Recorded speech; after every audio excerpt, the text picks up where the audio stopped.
I should have opened the stream with you sliding in like Tom Cruise in Risky Business. Oh, God, that was bad.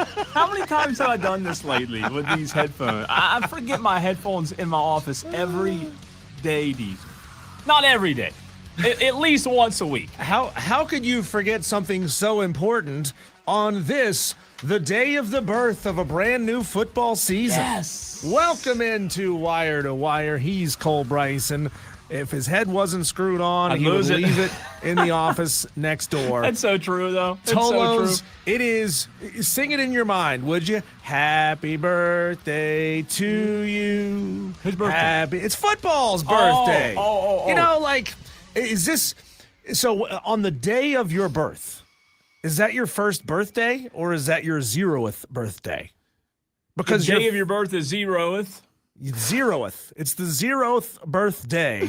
0th. On the day that you're born, it's your first birthday. No. 1 year That's from right. 1 year then. from, yeah. So right. it's the 0th birthday of the 2026 football season because we have a Hall of Fame game tonight. Football's back. It doesn't matter, right? It doesn't really matter to anybody. If you're a hardcore fan, you want to see good football, guess what? You're probably not. You're probably not going to see great football tonight. It doesn't matter. Right. Like you said, it's right. back and it's been, it's been bad. Like the last few times I've been at home and trying to find something on TV, like I'll tell you the biggest. CFL's not doing it for you? Well, this is the biggest day. The biggest day. During the weekend on Saturdays, I'm very rarely at home, but Sundays, I'll turn the TV on a Sunday afternoon and just think, man, this sucks. This absolutely blows you know what. You don't like tune into old games, pick and choose the ones that the Cowboys win so you know the outcome before it happens? Sundays have been getting me lately, and I'm just telling you, I don't like it. Like Sadsy's getting you? Yeah, I mean, it's like, we need to turn this thing on. Like, what's the Red Zone's what I'm hooked to. I watch NFL Red Zone, and I watch Scott, is it Scott Hansen? Is it Scott Hansen? That's not Scott who catches all the... I'll just have a seat over there. I'm Scott Hansen. Is it Scott Hansen? Oh, God. What is his first name? I'm thinking of the guy's name. To Catch a Predator guy. No, I'm not talking about the Catch a Predator guy. I'm talking about the NFL Red Zone guy. What? It's not the same guy, is it? Chris Hansen. That's Chris Hansen. You're thinking of Chris. Chris Hansen wants you to have a seat right over there. No. I'm talking about Scott Hansen. Tell me why you texted this person. Scott's the one that can't pee for 9 hours. What? Yeah, he talks about it. No, he talks about it. What? He goes, you cannot leave the set. So he has to dehydrate himself. That's not safe. No, it's not safe, but it's football. Like a bottle. No. Get a bottle. Like a Gatorade bottle's got the wide mouth on it. Some people need it, some people don't. He talked about it in an interview I saw a couple of years ago. He has to from Sunday morning, from the time he wakes up. Dear God. He has to dehydrate himself so that he cannot go use the bathroom. Somebody's already calling into the show telling us that this is off the rails, that we should not be talking about dehydrating so you don't have to pee. Like, it's not safe. Why don't you just have a bucket 5 feet off of the set?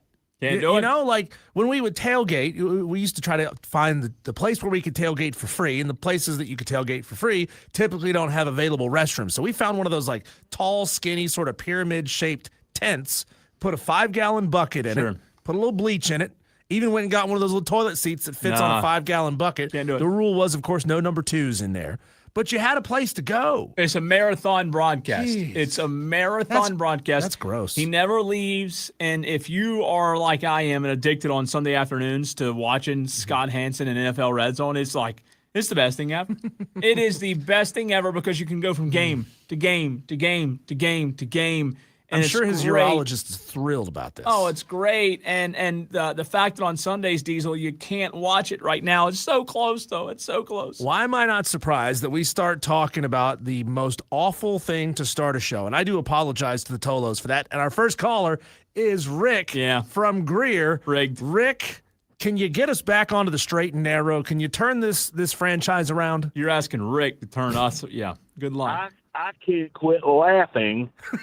Who is Cowboy Cole?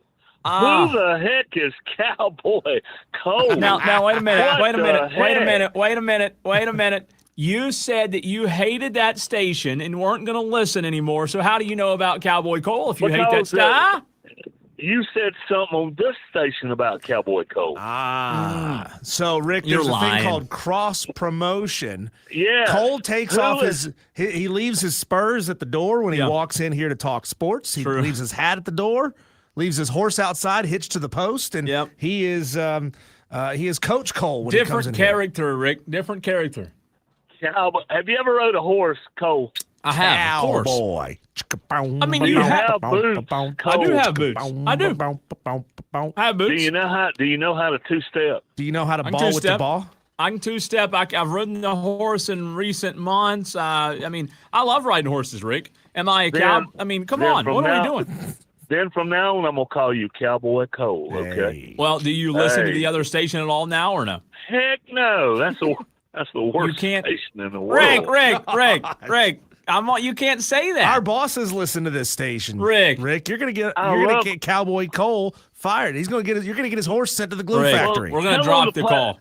Tell them to play some different music instead of rapping country. What rapping country? Who is a rapping country? What? Tell them to play a little. What do you want them to play, Conway Rick? Twitty. Conway's played on that station. Conway- They play No, they have Yes, never they played do. I'll Con- pull up the log and show you. They have played Conway Twitty, I promise. You don't listen. How do you know what they play if you don't listen? I listen for No, about you 30 don't. minutes. No, oh, no, I yeah, listened yeah, for yeah. about 30 No, minutes, no, and nah. I turned it off. no. Okay? You're sorry, Rick. You're just sorry. You know what? You're sorry. You're pathetic. Rick, have I ever told you what the proudest moment of my life was? What was that? I told Toby Keith to his face that I don't like country music. And he glared at you- me, hammered drunk, trying to keep himself on his 2 feet, and said, "Get out of my face." You don't like country music? No, country music sucks. Diesel. There's not been Diesel. a single good country song after 1998. Aw. Your Man, you've never listened to Your Man. Turn out the light and turn the lights down low. You just said it. You sang it wrong. Who too. is that? Josh Turner. I don't know who that is. See.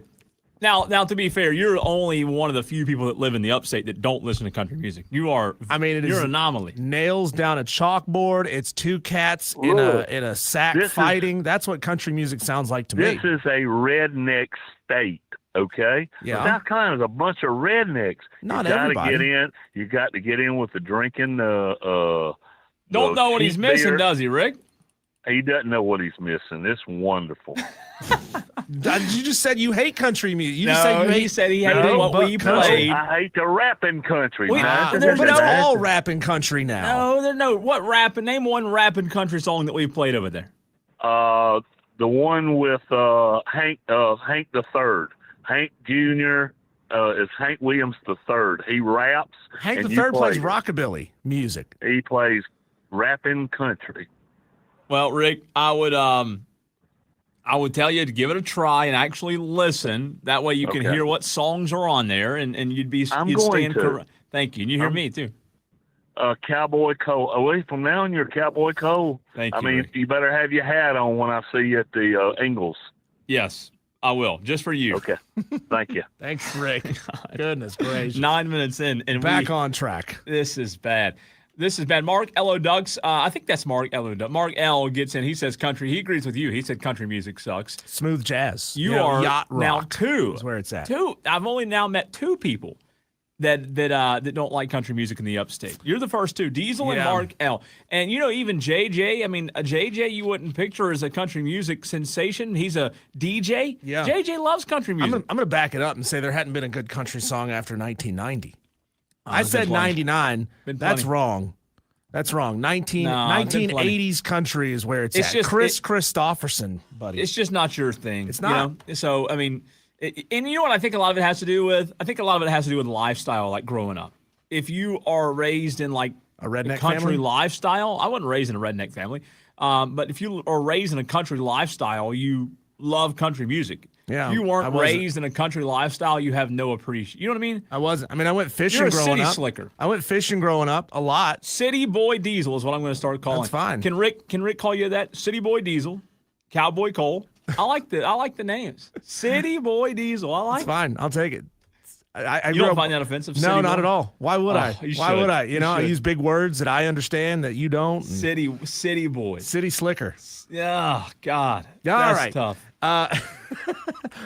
Back to what we intended to talk about Yes. here on the first segment of Yes. the show. 10 minutes Football. in, Cole. Football is back. The question is, with basically no starters starting tonight, what are we actually looking for? Are we going to watch the whole game? Is there a point of sitting and watching the whole first game of the season of the Hall of Fame game? I mean, we're going to find out if Brad Idzik can get plays in for the Carolina Panthers. That's a new thing for them, having a new play caller in there. It's going to be interesting to see Kenny Pickett running this offense. Could we see Cole, his backup? Kenny Pickett's backup is going to be, they drafted him from Georgia Tech. Haynes King? Haynes King. Can Haynes King come in and run the offense? Because there's a good chance he's going to play a majority of this game. I wouldn't expect to see Kenny Pickett playing a lot. Can he be a legitimate third option for the Carolina Panthers this year? Well, I mean, if you don't expect Kenny Pickett play a lot, what's the point of even, what's he going to play? Well, Kenny Pickett is the clear number 2 on this team right now, right? I mean, I wouldn't expect him to be out there for more than a series or two. Really? Yeah, no. You don't want to jeopardize your backup quarterback in the Hall of Fame game, which doesn't even really count as a real preseason game. I mean, it's opportunity for rookies and backups and really players fighting for roster spots. But I would like to see, if I'm a Panthers fan, I'd like to see Kenny Pickett more in the series tonight. I mean, if that's going to be your backup quarterback, who else is on the roster quarterback wise outside of Kenny Pickett? I forgot already. Is it the guy from Dallas? The guy from Dallas, I forget his name. He played in Dallas for a few years. He's not any good. They have another quarterback on the roster. As of right now, this is ESPN.com. Bryce Young, Kenny Pickett, Haynes King are listed 1, 2, 3. Are there more quarterbacks on the roster than this right now? Maybe not. Maybe I'm thinking of somebody else. So Kenny Pickett, I mean, if you're a Panthers fan, are you comfortable with Kenny Pickett as your back? Like if something happens to little old Bryce Young, you good with Kenny Pickett? He's played in the NFL for a number of years. He's got a plus 500 record. I mean, he played a lot last couple of years in Pittsburgh. He's not a bad quarterback. He's better than what you got as your third place option. Yeah. You know? Yeah. Trey in Kentucky says, please explain the Cowboy Cole moniker. Not a good idea as I see things. Thanks, Trey in Kentucky. Well, Trey, please see management. That's all I can tell you. See management. I don't decide these things. Look at what Rick did. He's just thrown a monkey wrench in the whole show. Trey, newsflash, I didn't decide on that. I didn't get any say in that. They told me that's what they're paying me to be on the station. They can call me what they want to call me. I don't care if they call me a bad word. So it's more like cash them checks, Cole. Yeah, I mean, I don't care what they call me. I mean, if I'm going to, Trey, seek management. If it offends you, I don't know. What is there something offensive about Cowboy Cole? If I gave you a $5 bill right now, would you be Trey from Kentucky on that show? I would be anybody. I mean, money's money, right? I guess. But I will say this. I'd like to see Kenny Pickett for a couple of drives tonight. Yep. I'd like to see him for a couple of drives. And then when you talk about games not mattering, does this game tonight not matter? And this is the big topic that we always have year after year after year. You have to define what it matters or who it matters to. Right. Who it matters to. Does it matter to me and you and most of the country? No, it does not. Does it matter to the players that are fighting for roster spots tonight? Yeah, you bet it does. And those guys are trying, Diesel, to fight for a roster spot to make a career in the NFL. So, to them, yeah, it matters more than you'd ever imagine. I mean, it's drastic. It's huge. Yeah. But to us, it's a game where we won't recognize many of the names, right? We won't really know a lot of people playing, but nonetheless, it's football, and if it's at least somewhat watchable, we'll all be tuned in. Now, for how long? We'll see. We'll see. How watchable will it be? That's the question. How watchable will tonight's game be? I think that's going to say a lot. For us here in Carolina Panthers territory, it should be, for most fans, it should be a 7 out of 10, 8 out of 10. Fading fast once you're around the halftime mark. I mean, you get down to about a 2 or a 3 out of 10. Outside of that, Cole, do you ever really watch intently the Hall of Fame games when your team isn't involved in any way? No, you don't. I'll check in on it. Yeah. I'll check in on it to see what tune happened. in for a couple of minutes. Right. So we're going to find out, I mean, who's going to be RB3 after Jonathan Brooks, right? I mean, Jonathan Brooks is already confirmed he's not going to play tonight. So it'll be RB3 running out there, and who very well, knowing Jonathan Brooks' injury history, could be stepping up and be RB2 by the time the season gets underway.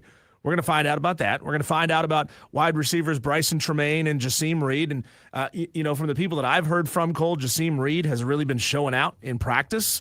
Could he step up and be a big-time guy for the Carolina Panthers? Could he sort of push Jimmy Horn Jr. out of that role of being a depth piece wide receiver and force Jimmy Horn Jr. either to do something crazy to make this team or into a return specialist? That's an interesting storyline as well. I wonder if there's any more Panther interest or intrigue. Diesel, is there anything related to the Panthers that's more intriguing than Carson Beck? I don't know that there is. And Probably I don't mean that in a offensive way, but like there's just nothing there from the Panthers' perspective that's really, really intriguing. And but isn't that a good thing when you're going into preseason and you don't have giant glaring question marks? Maybe, but Carson Beck, I mean, starting the game tonight, he didn't know he was going to be starting the game at all until just a couple of days ago, and now he's starting. And how long does Carson Beck's NFL career? We talked about that yesterday. But the Panthers, I mean, again, what we don't know is Carolina.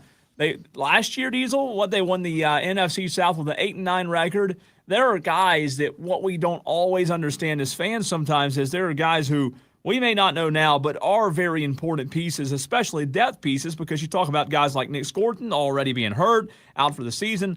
Other players as well who have already been hurt this preseason it's going to be super important for the Panthers to have depth. So is there going to be a diamond in the rough? I think that's what you look for if you're a Panthers fan. Who's the diamond in the rough? I'm intrigued about the wide receiver depth that we're going to learn about tonight. Chris Brazzell would have played in this game, and we would have found out if he could be a true number 2 option alongside Tet McMillan. But he's out. He's done for the season. He's shut down. David Moore, John Diesel with reactions and overreactions to what happens tonight. Now, maybe if like Carson Beck and Kenny Pickett go out there and just ball out, maybe if Carson Beck balls out tonight, again, a non-Panther storyline, but if a quarterback, a Kenny Pickett, maybe if you're a Panther fan, maybe you want to see Kenny Pickett in a way that could give you hope if Bryce Young goes down. Bryce Young's been fairly injury-free, fairly injury-free. He's had a couple, but it's not like he's injury prone, even though he's a small guy. So you feel decent, but guess what? It's the NFL. Things could happen at any point, and you just never know. So the main thing is, how do you stay healthy during the preseason? How do you bring Diesel a level of grit without getting guys hurt? And I know the Nick Scorton injury wasn't even a contact injury. It's just bad luck, bad fortune, right? Yeah. So we'll see. It's going to be fun. It's going to be fun. We have our team, our local team on the field. That's why it draws a little bit of interest. And Cole, speaking of interest, intrigue, a great guest that we don't get to bring on these airwaves very often, but when we do, always a lot of fun. Will Pelagic, Willie P, WFNZ in Charlotte. He joins us next to talk about the Carolina Panthers, outlook on the season, what to watch tonight, and more. Willie P next.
Upstate.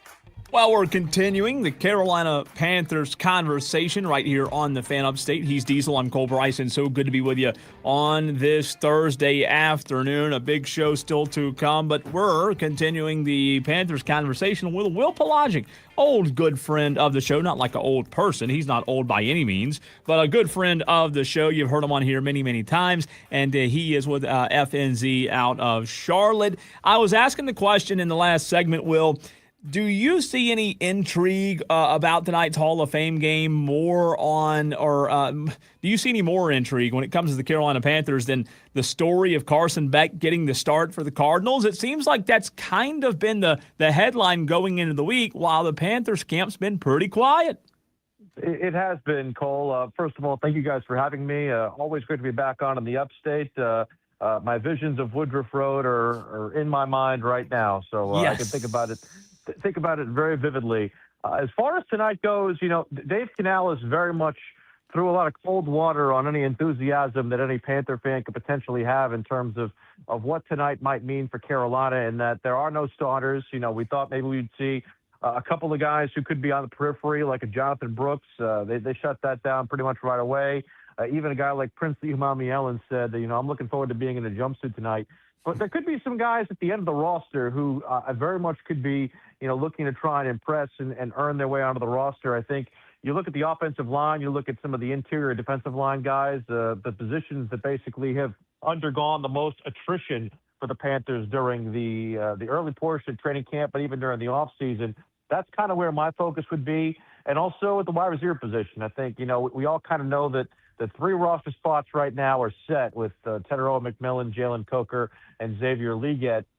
What happens beyond that is probably still up for grabs. I know we probably think that Bryson Tremaine and or David Moore could potentially factor in with those positions because of Dave Canales' love for David Moore and Tremaine's ability to play on special teams. But it's a couple of other spots that could be up for grabs, and one guy who's going to play tonight, Jasim Reed, is probably one guy who you feel like he's the one guy who you thought has been like kind of the camp darling.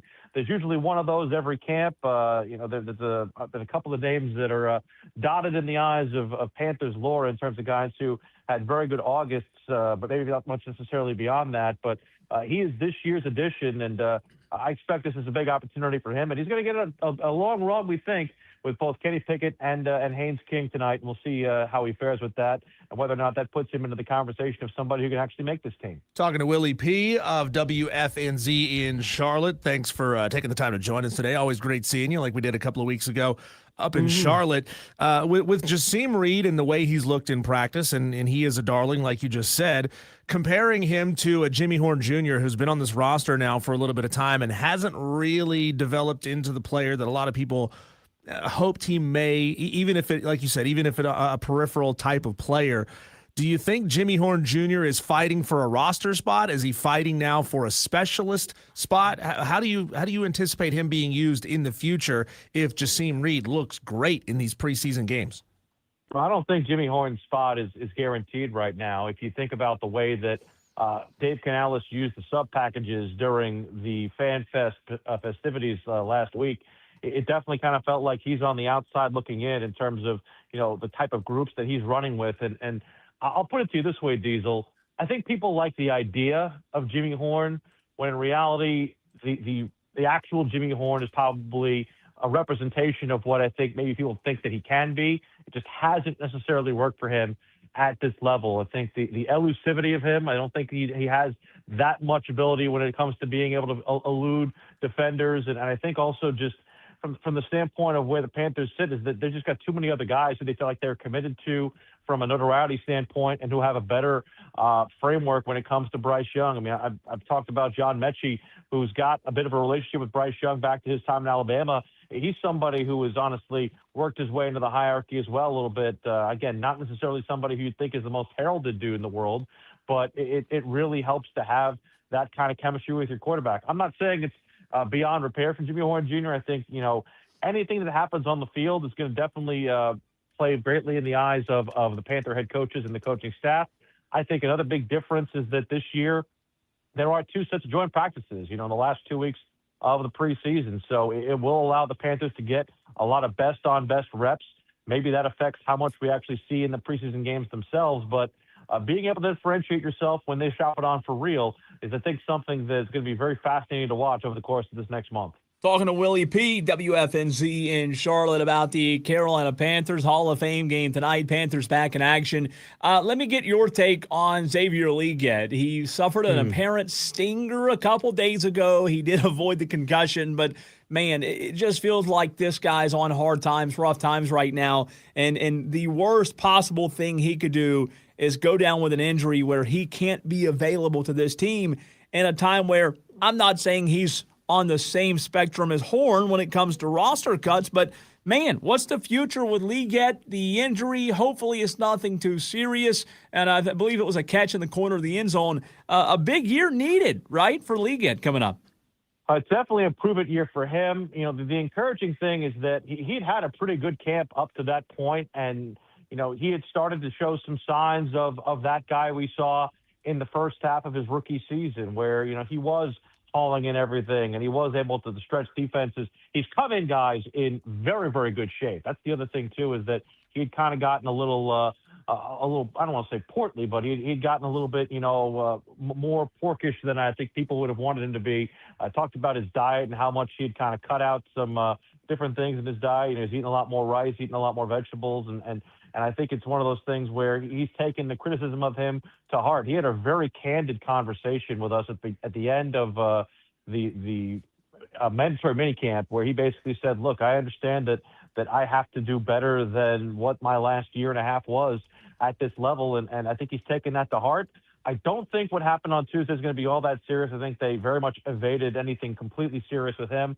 They even talked about potentially him being back as soon as them reconvening Friday or on the weekend. So I don't think it's something that's going to take him out of really anything long-term. Stingers are usually something that kind of heal on their own, no surgery or anything like that. So as long as there's no further complications from that, I expect to see him strapped back up and ready to go. And somebody who I think the Panthers are still trying to count on because, you know, after Chris Brazzell got hurt, that definitely put him back into focus as somebody who is definitely going to have to be out there more often than not.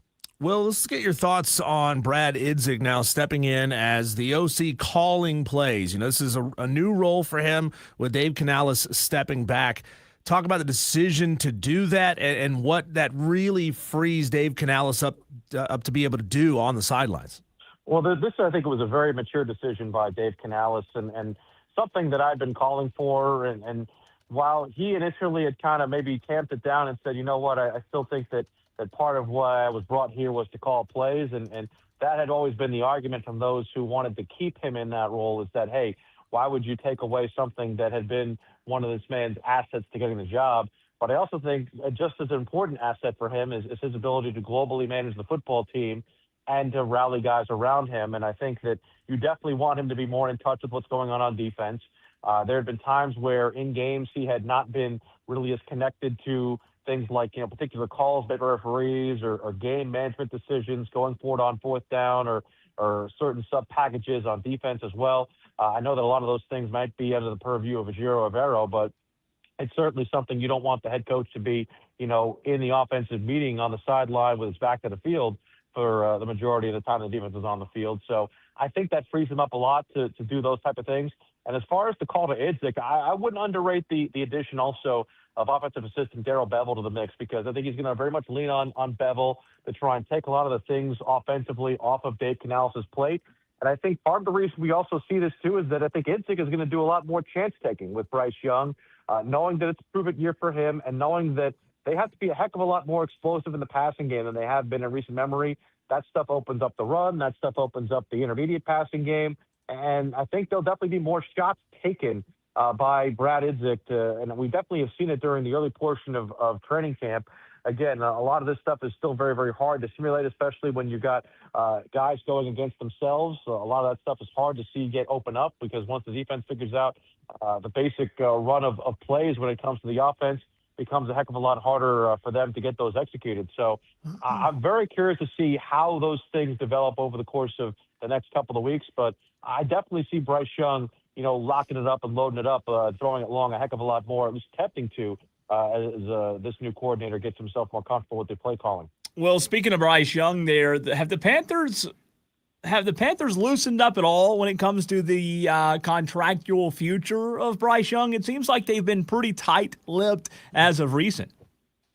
Brant Tiller spoke this week, and again, they see Bryce as somebody who they want to see this year play out with, whether it's, still a bit of a reticence of the inconsistency of the last 2 seasons and the fact that, to be brutally honest, guys, I think they need to see Bryce Young and this offense be able to attain and hold leads a lot more. It can't just be, play a tight contest and have Bryce bail them out at the end. And while there is I think an admirable skill set when it comes to Bryce's ability to get comeback victories in games, I think that there's maybe a desire for a little bit more game control, less interceptions, have a greater effect on winning. Look, I think the one thing that they are going to have to do, and it's something that Dave Canales talked about last year, albeit I don't think he necessarily did it as much as he talked about, is they have to be an effective team running the football in order to open things up for Bryce Young, because I don't think he's the kind of quarterback who you can have and ask to throw for 400 yards every game and have the Panthers win. I think if he's having to do that more often than not, it's because you're having to probably come back or play in the shootout when it comes to what the defense is doing on the other side of it. So I say all that to say they still feel like he is somebody who they can have for the long term. I think we just need to see it on a more consistent basis in 2026. Obviously, the team winning helps a lot of that as well, but I think they're still very much kind of in the wait-and-see portion, and they have enough confidence to be able to put that fifth-year option on him, and I think this offseason is going to be very, very big in terms of whether or not they make the decision or not. Will, do you think Bryce Young needs to have effectively the cleanest pocket in the NFL to be successful? I've heard people describe him as small guys come. I mean, I've never had the opportunity to stand side by side with him. I'm sure I'd be standing on tiptoes looking down if the reports are true. But the Panthers have invested a lot in the offensive line these past 2 years. I think I even saw that they were spending the most on offensive line of any team in the NFL, or have been lately. How clean? I mean, does he have to essentially be in a pristine pocket to be successful in Carolina? Well, a lot of that money is spent on 3 guys. When you think about the 2 tackles and Damian Lewis and Robert Hunt, and the money they spent on Taylor Moton. I think when Taylor earned his deal, he was the highest paid right tackle in the league. And it's unfortunate that he's not able to be with the Panthers. I do think that there are certain things you have to do for him from a throwing lane standpoint that you don't have to do with other quarterbacks because of his size. But they do enough to try and make that work. I don't think that his size itself precludes him from being effective. I do think he also has gotten a heck of a lot better on scrambling and the clock in his head. I think early on, the NFL clock in his head versus the college clock in your head, I think is a very, very hard adjustment for somebody who is at his size, because number one, at Alabama, he had better talent vis-a-vis their peers than they had at that level, whereas at the NFL, it becomes a heck of a lot more aligned, and everybody kind of can beat everybody in that sense. And I think also, again, just so much quicker at this level. It took him a long time to try and become more adept to that. I do think it's a situation where he's become a heck of a lot better at that, and we've seen a lot more, I think, in the latter part of last year, and also even during some portions of training camp this year. We've seen a lot more of what we call the Bama Bryce moments, where he is able to escape the pocket and throw on the run and extend plays with his legs and maybe even scramble a little bit more. And the other part of this, too, is, and I'll say this as a credit to Bryce, there was a big conversation when the Panthers drafted him about his durability. As far as injuries go, he has been as healthy as you could expect him to be. There've been like maybe a couple of bumps and bruises, I think he's missed 1 game or 2 over the course of his first 3 seasons, but nothing that would rise to the level of somebody who has got a durability concern attached to him. I think that while there are certain things you have to do for him that other quarterbacks don't require, I don't think it's anything that precludes him from having success at this level. Will, my last question for you, Kenny Pickett, how much will Kenny Pickett be watched and evaluated tonight in terms of his future with the Carolina Panthers? I think they definitely see him as the backup, and something that Dave Canales spoke about earlier this week is that it seems like he's got a great familiarity with the receivers on the squad, and that's not just the guys who are the first and second team guys, but the guys who are even at the bottom of the roster. And I think a lot of that has to do with the fact that he has had a couple different turns at some different spots across the league.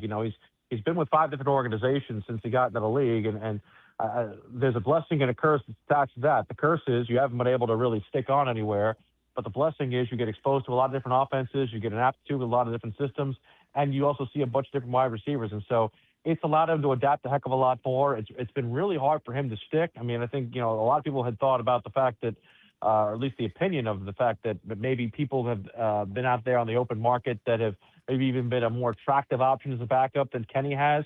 But I think that they really believe that what he can do is formidable. But I do think that this is a true competition between him and Haynes King, because Haynes King comes in here as somebody who, not too dissimilar to what they thought about with Jack Plummer, is somebody that they hope that they can develop. I don't think that, they're thinking of either guy as expendable, but I think they want to see the two of them both compete. And I think it's a lot closer than I think Kenny would want to admit, because Haynes has got the legs too, and he's got the ability to extend plays with his legs in a positive sense as well. And even Dave Canales said yesterday, he said, look, I don't mind seeing Haynes King, stretch plays and do things. As an offensive-minded person, I don't mind how we get first downs by any way we do it. So if that's something that's part of Haynes King's game, and there's also the other part of this that a lot of people want to see, is that they want to see a special packaging for Haynes King, whether it's, running option or running, out of a tight end wing set or things of that nature. If that's something extra that he can bring to his game, like a la Taysom Hill, I don't think the Panthers are above exploring something like that. Will, what would your guess be as far as how snaps are split or series are split between Kenny and Haynes? Is this going to be Kenny comes in, plays two or three series, and then Haynes finishes out the game, or could there be some back and forth switch off? I think it's probably going to be, Kenny for probably a quarter. I would say maybe he gets the whole first half. I don't think he'll get the whole first half, but I think that Haynes probably plays the majority of the game. Will, you are the best, man. Always appreciate your time, and we'll talk to you again real soon. Thank you, guys. As always, good to talk to you. Will Pelagic right here on the Fan Upstate of WFNZ in Charlotte, talking Panthers, what to look for tonight, and how this Panther season might go or not go. Diesel. It's interesting if it all depends on who you listen to, right? As far as where this quarterback room is. Bryce Young, yes, the team feels pretty good about him. There is still maybe a slight inkling of iffiness with him and iffiness with Kenny Pickett and iffiness with Haynes King. I mean, this would be a nightmare scenario, and in no way, shape, or form am I predicting that this happens here. But what if things went crazy and a vast majority of this QB room changes over for next year? Would be good. That'd be wild. No. And again, a lot of really, really terrible things would have to happen before that happens. But, Cole, I reported on something, or I read something on the air yesterday to close out the show that felt wild. Private equity buying up a piece of LSU football. Well, there's some clarification that's now coming out about this. The business of football, as things just keep getting more and more and more expensive. How did it happen? What is this situation? What is it not? We'll talk about that to close out the hour next.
as much money as LSU seems to be spending these days, Cole, are they going broke? Is LSU running out of cash? LSU has more than $180 million in spending commitments in just the past year because of the coaches that they have fired and the coaches that they have hired. They're also sharing $21.5 million in revenue every year.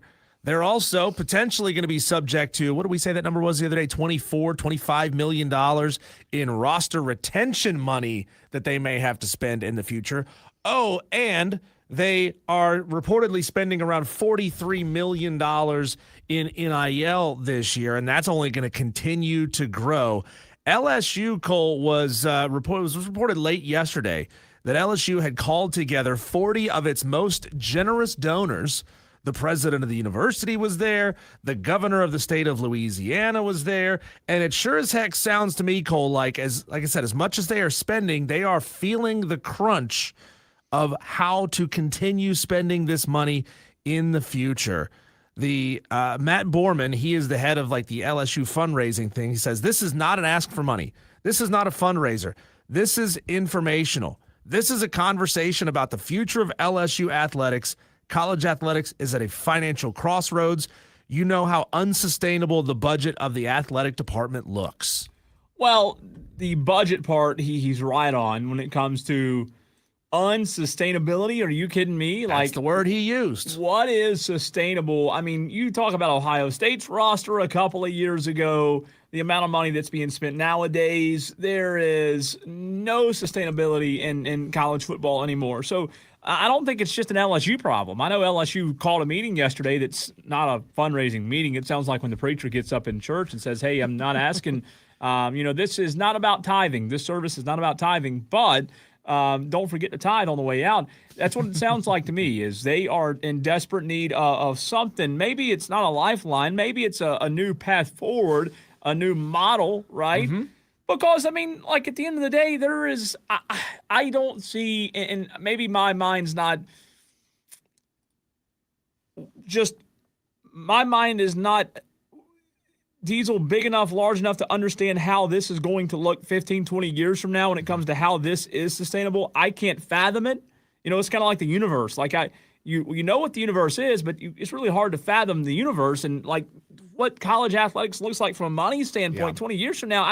I don't know. I can't really fathom it. So there's definitely got to be a crossroads point, right? But I don't think it's an LSU problem. So this sounded bad, and I agree. I think there's a lot of athletic departments, those that are spending at the top level of college football. That would be, LSU, Ohio State, probably Texas, Alabama, Oregon, and a handful of others. And I'm sure there's more that are spending that much, that are pushing themselves well beyond what they can sustainably push and spend over the years. So this story broke late yesterday in the show, Cole, suggesting that LSU was selling a 10% equity stake to private investors, private equity in their program. That is not true. That was essentially false reporting, or it was just inaccurate reporting, fake news towards the end of the show. Because on this call, the governor of LSU, in which I always wonder, why is the governor of a state worried about what happens in an athletic department of their biggest school? He came in and he said, this is not private equity. We are not selling off a portion of our program to private equity. What they are considering doing, and again, I could see this becoming the model in the future. LSU was discussing the potential creation of an LSU-controlled LLC that would generate revenue through targeted investments. So LSU's LLC, whatever it's going to be called, Tiger LLC, is going to invest to try to raise money for LSU athletics. So you've got to have how many committees now raising money for the athletic program? Right? I mean, that's what it feels like. How many committees, how many businesses, how many entities does it take? I mean, does it take to do? I mean, I guess it's a real conversation talking point. That's where we are now. But how many Tigers does it take to screw in a light bulb? A lot. Man, they need some more money down there in Baton Rouge, I guess. But it's interesting. I mean, you're right. Crossroads, breaking point, whatever words you want to use. It's interesting from a money standpoint that LSU has been the biggest spender, the loudest spender, and they're already feeling the crunch. Yeah, I think feeling the crunch. A lot of ADs, a lot of departments may not admit it, but I think a lot of people, a lot of programs are probably feeling that same crunch. And I don't know, LSU needs to get some big donors involved, need to get the Duck Dynasty or somebody involved down there, or things might get hairy. I don't know, Lane. No, they Lane already better spent with start winning. ULM. Oh, UL Monroe. man. We'll see. We'll see. I loved this article that I saw earlier today, Diesel. I loved it. You know who wrote it. Ryan McGee of ESPN. A great article, as it's an off-season topic, a great off-season topic, ranking college football's greatest supervillains of all time. How do we react to Ryan McGee's new list that came out today? This is pretty fun stuff. We'll do it next.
Fan Upstate. Well, if you are a college football fan, I want to hear from you. We want to hear from you in this very segment. It's not X's and O's. It's not NIL.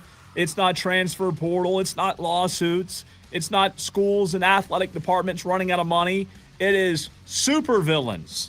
Because, Diesel, every great story requires a great villain, right? And we all know that. We all love college football. And Ryan McGee of ESPN.com put out a great article today. And I saw it and I said, you know what? This is too good not to talk about. Too good not to talk about as Ryan McGee ranks college football's greatest supervillains of all time on a Thursday. Can't wait to get into this. He's Diesel. I'm Cole Bryson. So good to be with you. I want to hear from you at 844-326-3663. It's the Joy Law Firm text line. You can also call in to the show. Reminder, it's Holo Takeover coming up 1 hour from now. Diesel, who's your favorite all-time supervillain? My favorite, the first name that I thought of is the subject of one of my favorite ESPN 30 for 30s. And he is number 4 on Ryan McGee's list because I'm sorry. I meant like in general in movies. You're number one. Number one outside villain. You're the best villain. Number one villain. The best villain is it's got to be the Joker from The Dark Knight, right? That's good one. He was all over the place. You never knew which direction he was going to go. You never could believe his stories because he would change it the next time you hear it, and you don't know if he was lying the first time. Is the Joker, which I love that. We always were scared of the Joker. Like, the Joker was scary. Yeah. Is the Joker a better villain, though, than Darth Vader was? A better villain than Darth Vader. I grew up watching Star Wars, and I actually, even though I'm not a big movie guy, I was a big Star Wars fan as a kid growing up. I watched every one, loved them. Really? Yeah. I'm surprised by that. No, I did. I loved it. Loved Did you Star start Wars. with the 90s and 2000s trilogy, or did you start with the 70s trilogy? Oh, no, not 70s. I'm sure it was 90s. I'm 90s. sure. Okay. I would imagine. I can't remember, but I did love Star Wars. And I know that doesn't really fit me, but I did. I love Star Wars. And I always just thought, man, you talk about a villain, Darth Vader was the villain. Yeah, I mean, the Emperor would send in Darth Vader when he needed someone dead. I mean, there was no question as to what was going to happen if Darth Vader knocked on your door. So good. Dr. Hannibal Lecter, maybe. Great one. Maybe. Scary guy. Yeah, scary. But I think Joker and Darth Vader are up there. Now, that's not college football related. So Ryan McGee goes, hey, who are the biggest villains, super villains, when it comes to college football? Justin Helms on Facebook getting in. He says Nick Saban, all-time super villain. From a certain perspective, maybe. Sure. Maybe. If you were a fan of any other team in the SEC, yes, Nick Saban was the ultimate villain in the SEC. A lot coming in already on the stream. Leprechaun of Lyman Diesel on YouTube before we get to the article says, I'm going to go with the Green Goblin as the best supervillain of all time. Maybe. I don't know that he's better than Darth Vader. I still think Darth Vader is number one for me. Willem Dafoe was the perfect Green Goblin. The Green Goblin. Man, I had forgotten about the Green Goblin. How about that? College football-wise, Ryan McGee of ESPN, the pride of Travelers refs. Is that right, Ryan McGee? That's Ryan true. McGee, He is a devil dog. Devil dog himself from right here in the upstate. This is College Football Diesel's 157th season. 157 seasons of college football. And, as he pointed out in the article, we all have list of guys that we would rank as villains. But here's his top 10. How do we react to his top 10? And let's start with number 10 and work our way down. Work our way down. And I'm going to see where you stand on this because I just don't know. I don't know if I expected this to be on the list. You ready for this? Number 10 on Ryan McGee's top college football supervillains. Number 10, Caleb Williams.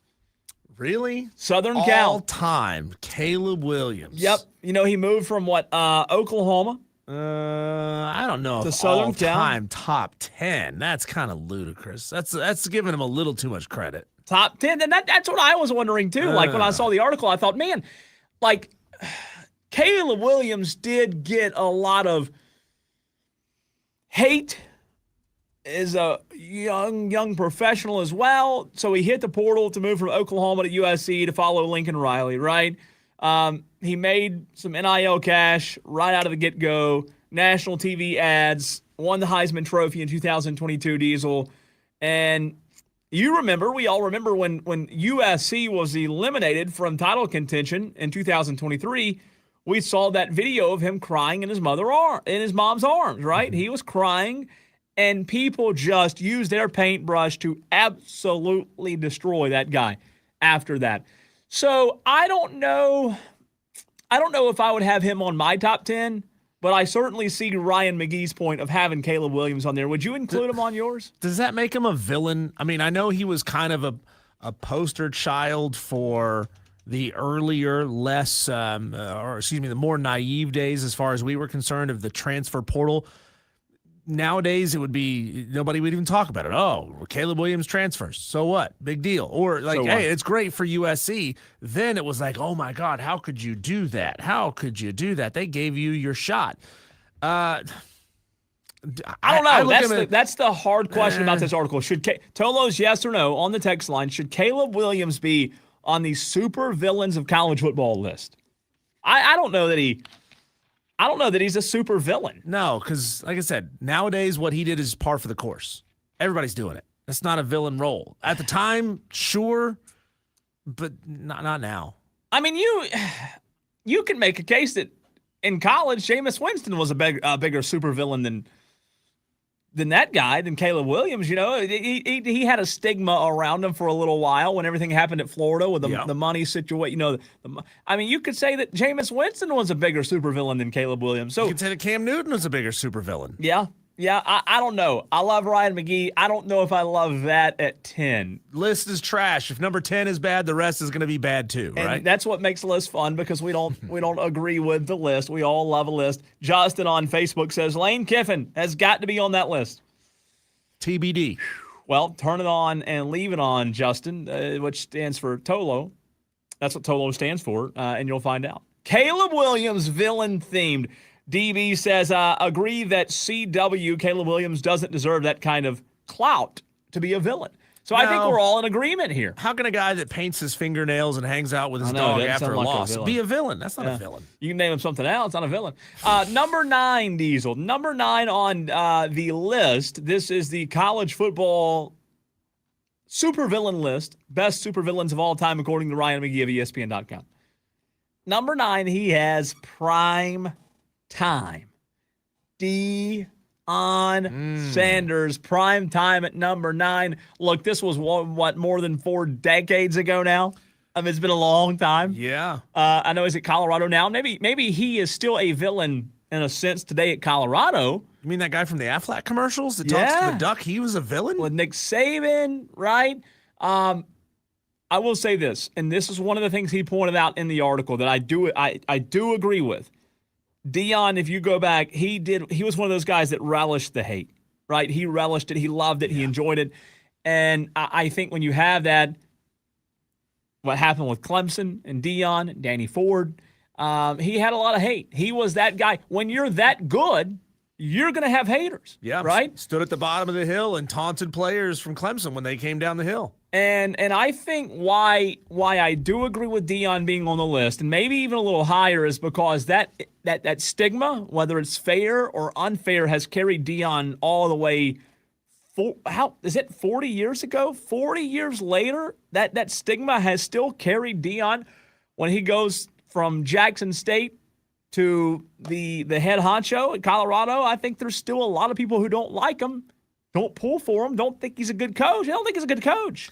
Yeah, I mean, he went into Jackson State, a university that's obviously playing football at the smaller level. He took in some really talented guys, or brought in some really talented guys that he was able to bring in only because he was Deion Sanders, 2 of them his sons, obviously. And then he won a lot of games there. Took him straight across the country to Colorado, where he was trying to reinvent the way Colorado recruits. Now, it hasn't really worked out, right? It didn't turn into this whirlwind of guys want to play for Deion because he's this flashy, brash guy. He's gotten some good players. I'm not saying that he hasn't, but I don't think it's turned into what he thought it would be, that his personality would be able to sustain recruiting on an annual basis. I just don't think his personality fits in Boulder. I mean, simple as that. Does that win games? No. I mean, that doesn't win or lose games, but guess where his personality fit well? Tallahassee. It doesn't really fit well in Boulder. And the fact that this is where I say, yes, Ryan McGee got this one 100% right because he does deserve to be on the list, Diesel, because that stigma that I was talking about has definitely carried him to Colorado now as a head coach, where he's brought that personality with the portal, sunglasses, the celebrities, the massive media coverage at first, the big name assistant coaches that did or didn't work out. Do you believe me now? Like, Colorado was a team that people had to watch or wanted to desperately lose, right? You loved them, you hate them. And the polarizing people and franchises like that, that's what people gravitate toward. Leprechaun says, college football villain. This is a long message here. He said, I don't have individual players. Number one, of all time, it's the 04-06 USC Trojans, or really just the Pete Carroll Trojans. Number two, the current era, the proposed 2014 playoff. He says that is one of his villain. The proposed 2014 playoff is your college football super villain? You hate it that much? Or is it just the nuance around the expanded playoff? Leprechaun of Lyman, you better be the one cheering loudest for a 2014 no playoff. doubt. That's the only way Notre Dame's going to get in. No doubt. You know, they got special contracts and special side deals. No doubt. All right, next on the list, Ryan McGee, if you just tuned in, ranked the college football, the not most hated, but the best, the greatest supervillains of all time. At number 10, he had Caleb Williams. At number 9, he had Deion Sanders. At number 8, he had Tim Tebow. At number 8, Diesel, super villain. A lot of people, because Tim Tebow was polarizing. Tim Tebow was very, I don't want to say flamboyant, but he was polarizing in a way, kind of like Deion, where people either loved him or hated him. Right. He wasn't polarizing in the sense that he was negative and trash talking and in your face. He was polarizing because of his intensity.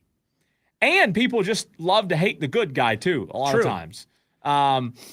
He did, I don't want to say he divided college football, but he did have that star power to where it did, I remember where I was and who I was with the day Tim Tebow committed to Florida. I remember it like yesterday. Really? Yep. And I remember where I was, who I was with, a friend of mine, and Diesel, he was polarizing before he even stepped foot on Florida. I mean, he was that polarizing. So I remember what blew me away about Tim Tebow first was when they would bring him in as that bruiser package. They essentially bring him in as another tailback. Mm-hmm. And you know what? Was it Chris Leak was the guy he was backing up at the time? Yeah. He would drive the ball down the field, get it to the 2-yard line, send Tim Tebow in. He's like a Cam Scatabo kind of crazy quarterback. You've never seen a quarterback that played like him. And what was always interesting about him is yes, he wore his faith on his sleeve, but the intensity that went along with that, there was a juxtaposition there. You know, I'd never known someone to be that blatant about their faith and that intense at the same time, which was fascinating. Yeah, I loved it. I absolutely loved Tim Tebow. Number 7 on Ryan McGee's supervillain list. ESPN? The 4-letter network. ESPN, who he works for, by the way. ESPN. Do you think you got a talking to for this I one? don't know, but ESPN, the network itself, is number 7 on his list. Now, explain this. Explain this, Ryan. He says, perhaps you've heard, but we hate your team. It doesn't matter what team that is. We hate them all. I'm not supposed to tell you all this, but we have meetings every week just to come up with how or ways to belittle and insult your favorite team. There's a lot of meetings because there are a lot of teams. But, this must be true because social media tells us that every single Saturday of every single season, we hate your teams. So this one's kind of funny. I didn't expect this one to be on the list, but he's kind of got a point there, doesn't he? He does. I mean, ESPN has obviously done a lot to promote the game. And where it is, the size that it is now, a lot of that has to do with what ESPN did and how they dedicated themselves to putting college football front and center. But also, Cole, they've also strangled the sport to the point where, if you weren't an ESPN contracted conference, you were out there in the wasteland, and nobody would pick you up. Nobody would carry you.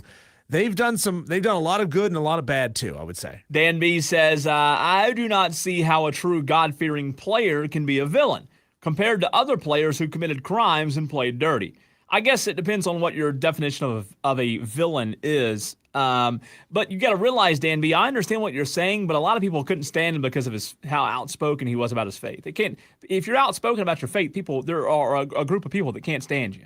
And I remember in that time, there were a group of people that couldn't stand Tim Tebow because he talked about his faith. He wore it on his eye black, right? They couldn't stand that. They didn't want any of that anywhere near their college football. So there's a lot of people who would never believe that it was real. Like they would believe that it was disingenuous. I get your point, Dan, but he was just so polarizing. So polarizing. And anytime you're polarizing, you're gonna have people that like you, people that hate you, somewhere in between, You just, it's like the Cowboys. I always say there are no in-betweens. People, like, you either hate Dallas or you love Dallas. These kind of players, Deion Sanders, when he was in his prime, you either love Deion now, even now with coaching, you either love Deion or hate Deion. Like, you just do. People love to hate him. People love him. That's the way it is when you're polarizing like that. Diesel, number 6 on Ryan McGee's list, and I know we got to run to a break in a minute. We'll continue this if we need to. Notre Dame. There's the Leprechaun of Lyman's team on his list. Ryan McGee's greatest Join a supervillains. conference, would you? Now, here's what I'd argue out of the gate. Notre Dame, and to your mantra there of, hey, join a conference, should they be higher than 6? Interesting. Let me see who else is on this list. Whoa. Did you see that? I did see that. What is my camera doing? It just zoomed way out and way in. I didn't do that. Whoa. I didn't even touch it. This is what I get for getting a Temu camera. Send it back. Cheap as it was. No, it didn't come from Temu, but sometimes I wonder. I just think that Notre Dame's hated by a lot of people. Yeah. They should definitely be on the list, but maybe they should be higher than 6. I mean, they're on the same network every single week. They've got their own special deal. They refuse to join a conference, even though people have been saying for years, Notre Dame, you need to join a conference. I mean, the Big Ten is right there. It would certainly make sense for them to do that. They have movies about them. They have all this lore around them. They haven't really won anything in a long time.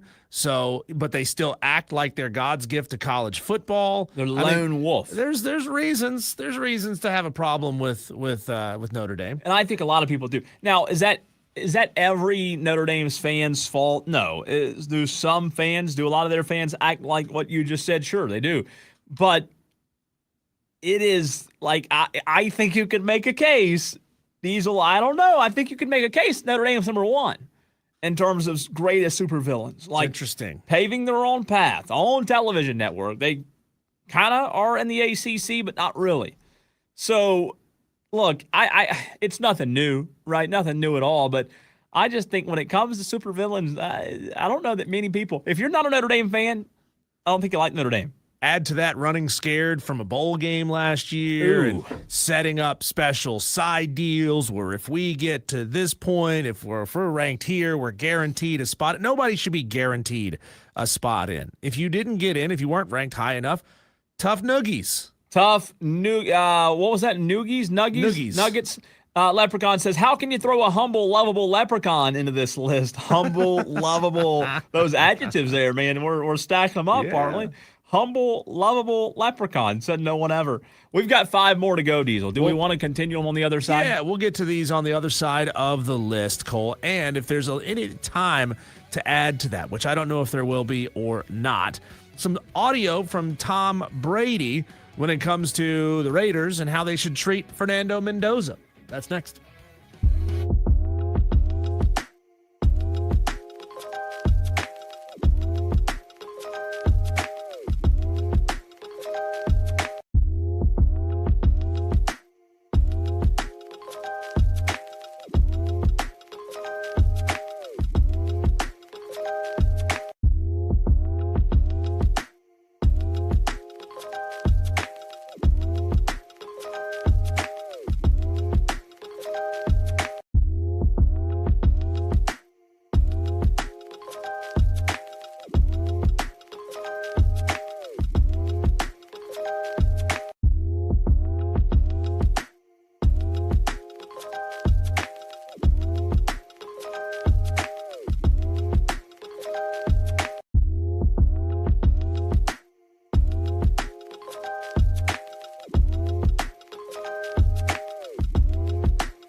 you just. Oh, I'm sorry. I was gonna say, Diesel, the Rebel yell. I didn't mean to cut you off. Your lead in there. Go ahead. Just not a lot of time left until the football season is born, Cole. 8 o'clock tonight. Carolina Panthers, Arizona Cardinals, Hall of Fame game. Of course, you're going to hear that game on our sister station, 93.3 The Planet. Excited to finally unveil Carolina Panthers football on that station. And, of course, every Monday night we'll have Panther Talk, too. I was going to plug Panther Talk. That's beginning Monday the 10th. So this Monday the 10th, Panther Talk begins, Diesel. And the next Tuesday the 18th, the Rebel Yell begins. So we'll have 2 new shows during the week. Going to be a lot of fun. Excited about it. Talking college football villains, and this list put together by our friend of the show. We've had him on the station before, Ryan McGee of ESPN, a local product as well. Top 10 biggest villains in college football. Both of us had a little consternation right out of the gate, to use one of Willie P's words, so you're going to hear coming up a little bit later on in the show as well. Caleb Williams at number 10, biggest villain of all time in college football. Both of us kind of on that one. Not really sure if Caleb should be on the list. After that, I think his list is perfectly fine. There's a lot of people have strong feelings about the remaining 9 of the top 10 on this list. Deion Sanders, number 9 on his list. When he was in Tallahassee, Cole, he was an absolute menace. Clemson fans hate him for good reason, because he was just that good, and he was a grade A trash talker at the same time.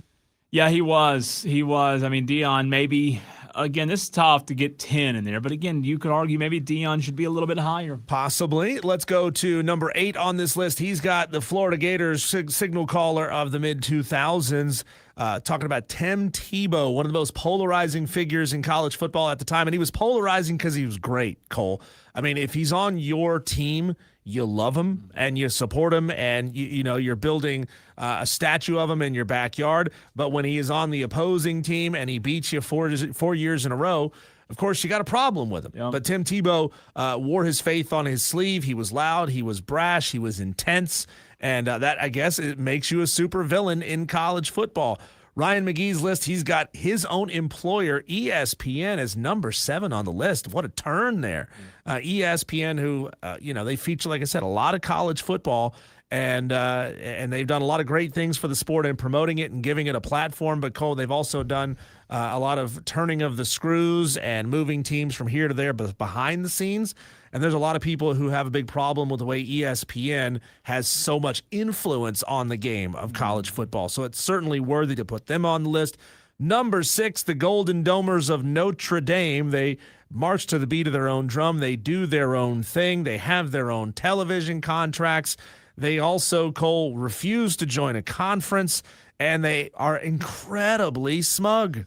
Yeah, I said in the last segment, maybe they should be a little higher. Shane Barrett asked where Lane Kiffin is on the list. Buckeye Mike says, I'm waiting for it. Woody at number 1. Again, there are a lot that we hadn't gotten to yet that are they on the list. We'll find out, like Lane Kiffin, like was Cam Newton on there? Was Jameis Winston on there? To Buckeye Mike's point, Woody, we'll see. At number 5, Diesel, 1990, a team, not a player, Miami Hurricanes. Oh. I don't think anybody can debate or disagree with this one, right? Plenty of good teams over the years, but not many good teams that carried themselves the way the Miami Hurricanes did in the 1990s, and especially in 1990. I've said this twice now. Maybe Miami could be at the top of the list, right? There are a lot of candidates that could be at number 1 here. Catholics versus convicts. They did their business their own way, and they didn't care how angry they got you.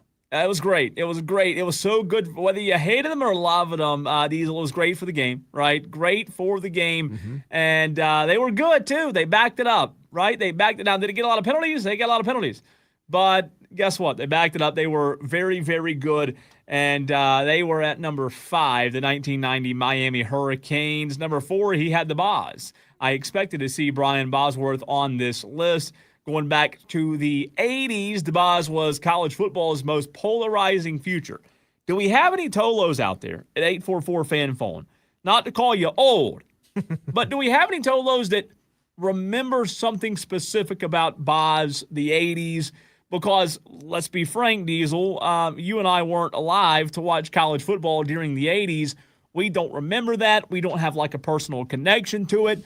I'd love to hear from somebody that does have a personal connection and remembers how impactful, because, again, I'm not disagreeing with Ryan McGee, but I want to hear just how impactful the Boz was in the 80s to college football. This is who I was thinking of earlier when I was teasing the first name that I thought of when it came to biggest villains in college football. It was Brian Bosworth. And what's funny is, the fact that he would cut lines into the side of his head with his hair, and he would tease his hair, paint his hair colors.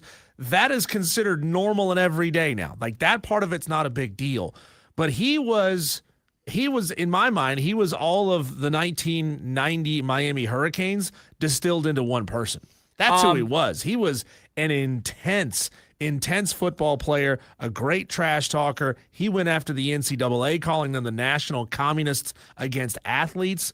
He continued doing this once he got into the NFL, selling "We Hate the Boz" T-shirts to fans of opposing teams who didn't realize they were buying his T-shirts that he was making. Yeah, imagine if NIL would have existed then. He failed the steroid test, the NCAA steroid test. Matt from Ohio wants to comment on the Boz. What do you think, Matt? Hey, you guys are too young to remember this, but there was actually a thing called a Boz cut. It was his haircut with the side shaved. We, one year during conditioning for football, somebody was dumb enough to think that one of my buddies, that they could give people the Boz cuts, and we pretty much butchered all of our hair. But, yeah, Bosworth had the Boz cut, which was like the sides kind of shaved and almost like stepped or staggered. Yeah, Bosworth. And they were colored too. Like the picture we're looking at, he had different colors there. Yeah, we didn't pull the color stuff because that was a little bit too foofy for us. But we all did the Boz cuts, man. And I mean, yeah, that was kind of a thing. I think he also was he into the Zubaz pants too, or was that after him? I don't know. I don't know if that was him or not, but Matt, you know what? Bosworth was a big deal. He looks like an old, I don't know if an old school, but he looks like a WWE wrestler in a way. 100%. I mean, he was selling like the personality, the rebel. He I think he even did things like he would write stuff on his tape or his cleats and. Like little jabs at the NCAA and stuff like that, if I remember right, too. He was purposefully antagonistic. Yes, he was like the rebel. That was kind of his shtick. A lot of people remember him more for, getting plowed by Bo Jackson on Monday Night Football, I think, when he was in the pros. But when Bosworth was at Oklahoma, I mean, yeah, he was a very like today. You guys hit the nail on the head. That guy would make a ton in NIL. Totally. He would have endorsements and all that other stuff. I mean, because he was, I mean, and the guy, I think the guy even did movies and stuff after he kind of flamed out in the NFL a little bit. And he went into law enforcement. He's the sheriff of Fansville. Crazy. Yeah, that's right. On the commercial. Matt, thanks for the call. Great stuff Matt. As always, man. I wish I was around to see it. That would have been awesome to. You've watched his 30 for 30, right? I have not. No, it's a great one. I need to. What's interesting is, he now he's an older man. He realizes just kind of how much of a jerk he was when he was in college, and his son starts to idolize it. That's kind of one of the storylines of this 30 for 30. His son starts to idolize it and say, "Dad, that was awesome. You were so cool back in the day." And he's trying to impart onto his kid, no, that's not how you should be. That's not how you should behave. Much different now than he did in college. I just Googled a picture of him. Yeah. He looks way different. You knew that was him in the Dr. Pepper commercials, right? Yeah. The sheriff of Fansville? Mm-hmm. Sheriff of Fansville, yeah. What's funny is his haircut is not dissimilar from it's really popular in baseball. The high fade in youth baseball players, college baseball players, they all have that same haircut. Unique. Speaking of a guy, Diesel, who would have made a lot during NIL, number 3, if you just tuned in, Ryan McGee put out a list. College football's greatest super villains, numero tres, Johnny Manziel. Johnny Football. Johnny Football at number 3. Yeah. He was, you talk about polarizing. Well, he was that and more. He was that and some, right? And he just rose to the height of college football very, very quickly. And of course, we all remember Johnny Football, but I think, Diesel, what I remember most about Johnny Manziel is that it was so quick.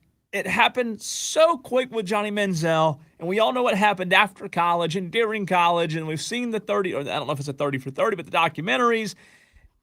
The guy's still polarizing. Even all these years later, I think this is a good one. I don't know if number 3 is the right place for him. Right. As far as most polarizing player, He's polarizing, but he was there, man. Like, is he the number taunted 3 everyone. villain, though? Yeah, I mean, maybe. You're right, taunted a lot of people. Came out of nowhere, won a Heisman at a place you're not supposed to win Heismans at. I mean, I know A&M has high expectations and a high opinion of themselves, but A&M, let's be real, has never really been a superpower in college football. They've always been second fiddle to Texas. Johnny Manziel's 33 years old now. Wow. 33. That was 2011 to 2013 when he was at A&M. And he was the first freshman to ever win the Heisman Trophy, right? So talk about polarizing. I mean, he redshirted A&M, Mike Sherman, then won the Heisman Trophy, over 5,000 yards, just incredible. And you're right, he did taunt a lot, didn't care, the whole money, Johnny Football, Money Manziel, right? Like it was his stick, and then it was a good one. It was a good one. Is there a Diego Pavia without Johnny Manziel?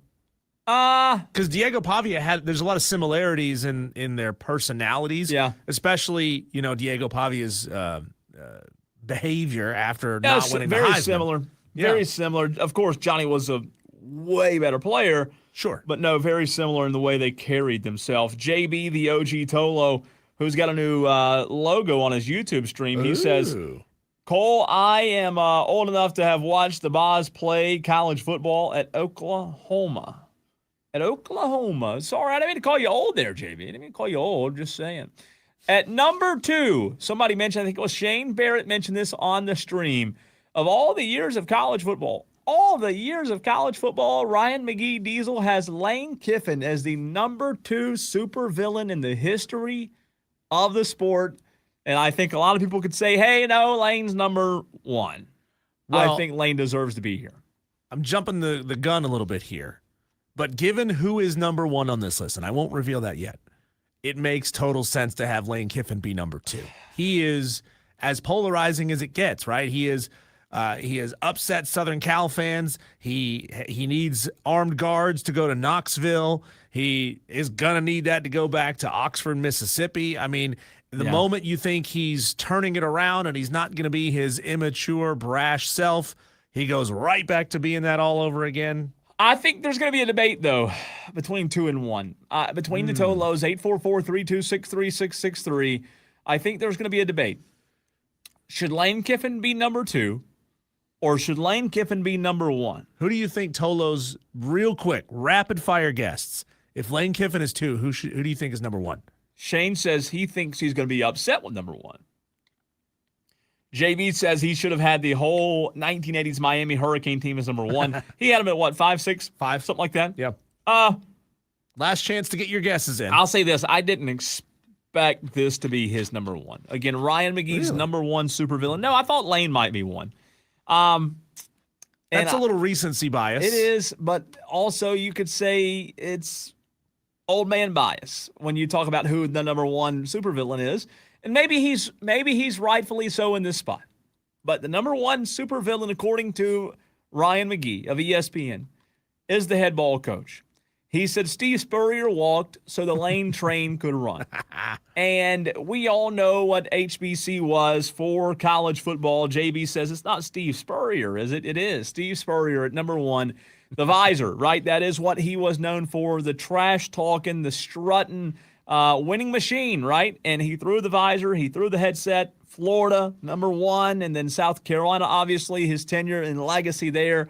So great. He called Florida State Free Shoes University, right? So there was a lot of trash talking. Maybe we don't remember the height of it because it happened so long ago when he was at Florida. But Ryan McGee says Steve Spurrier, the number one supervillain. Tolo, should he be the number one supervillain? Do you have any issue with that? I have no issue with it whatsoever because he would go after everyone. You know, I heard there was a fire at the Georgia or the Auburn library. Hundreds of dollars worth of coloring books were lost. I always loved playing Georgia earlier in the season because, a handful of their players are going to be arrested. I mean, he was amazing at picking fights in the media. He was the best at it. He was good. I remember, obviously, when he had 5 in a row over Clemson, he'd hold up the 5 all the time. Anytime he took a picture, right, he loved the fuel of that rivalry. The height of the Clemson-Carolina rivalry, and I don't care what you say, the height was Dabo Swinney, Steve Spurrier. Dabo trying to invent himself at Clemson, and Steve Spurrier just whooping his butt for 5 straight years. Taj Boyd never could beat South Carolina, never did. But that was not, even though it was a 5-year dominance, I'm telling you, and Tolos may disagree, that was the height of the rivalry right there. There was no better because the coaches fueled it. Now Right. the coaches love each other. They're buddies. They text and FaceTime at concerts. Spurrier made comments, and Dabo, after dark at practice, you all remember that old Dabo video where he goes off on that rant after practice one night about Steve Spurrier's comments? Yep. There was nothing better. So having Steve Spurrier at number 1 is the greatest supervillain of all time in college football. I don't hate it. Honorable mentions, though. Baker Mayfield. Maybe. I mean, you talk about fuel in the fire, it maybe should be on the list. He planted the flag, and that sort of became a big deal. Connor Stallions. Connor Stallions is a great one. Now, if Ryan ESPN Leaf? is on the list, how do you not put NIL on the list? Yeah, or the NCAA. Yeah, or the NCAA. Wow, what if the NCAA was the biggest villain in college football? A lot of people would say, yeah. And, no Jameis Winston, no Ryan Leaf, no Cam Newton. And I'm not saying they should be, but Baker Mayfield probably should be. Maybe you can't put 2 Oklahoma quarterbacks on there, but it just feels like Baker Mayfield should have been on that list, shouldn't he? It's a good list. It's a good list. Is it a perfect list? No. I don't like Caleb Williams at 10. I don't like. No, that's ludicrous. Get that one off. It's a ludicrous choice. But Steve Spurrier at number 1. I'll tell you this. Even growing up a Clemson fan, I love Steve Spurrier, man. How do you not? I love and interviewing him that one time. You were out, but I got to interview him on this show, and he was just the whole story behind that. Didn't know it until 20 minutes before we went on the air that I was going to get. He is one of a kind. Steve Spurrier is one of a kind. So good. I love it. Diesel, we have to get to the top headlines in sports. What else is happening out there outside of those supervillains? Our Daily Wires next.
Well, Diesel, it's time to look at what else is happening out there in the sports world. One segment where we touch on everything in our daily wires. It's the buzz, right? The buzz. Yeah. Speaking of buzz, So much electric buzz. buzz. The Atlanta Braves buzzing on fire. Electric Factory are the Atlanta Braves, now winners of not one, not two, not three, 4, 5, 6, 7 in a row. Diesel, the Braves are hot right now. Atlanta defeated Miami on Wednesday night by a score of 4-1. How about the Braves winning 7? All they needed was for us to trash talk their starting pitching and get mad at them for not doing anything at the deadline, and shoom, there they go. So where are you on the roller coaster right now, Cole? Because a few days ago you were at the bottom of the hill. Are you coming back up? No, I was at the bottom of the hill with the management. So I was never at the bottom of the hill with the team. Okay. Team management different. So roller coaster, I mean, team was playing good. Management still sucks. They still suck. So But they're the winning team- in spite of management. They're winning in spite.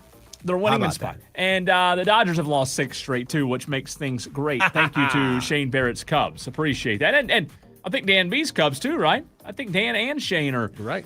Is that Dan and Shane are Cubs fans.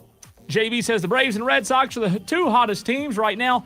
I don't know that the Braves were as hot as the Red Sox, JV. I hope so. I hope so. But my gosh, the Red Sox are pretty smoking right now. Martin Perez on the mound tonight. Atlanta trying to go for the sweep, Diesel, before they play the Yankees this weekend. Speaking of the Yankees, Aaron Judge, who has not played a game since May 31st because of a stress fracture in his right rib, was cleared for light activity after he had his fractured rib re-imaged. And he says, I'll be back this season.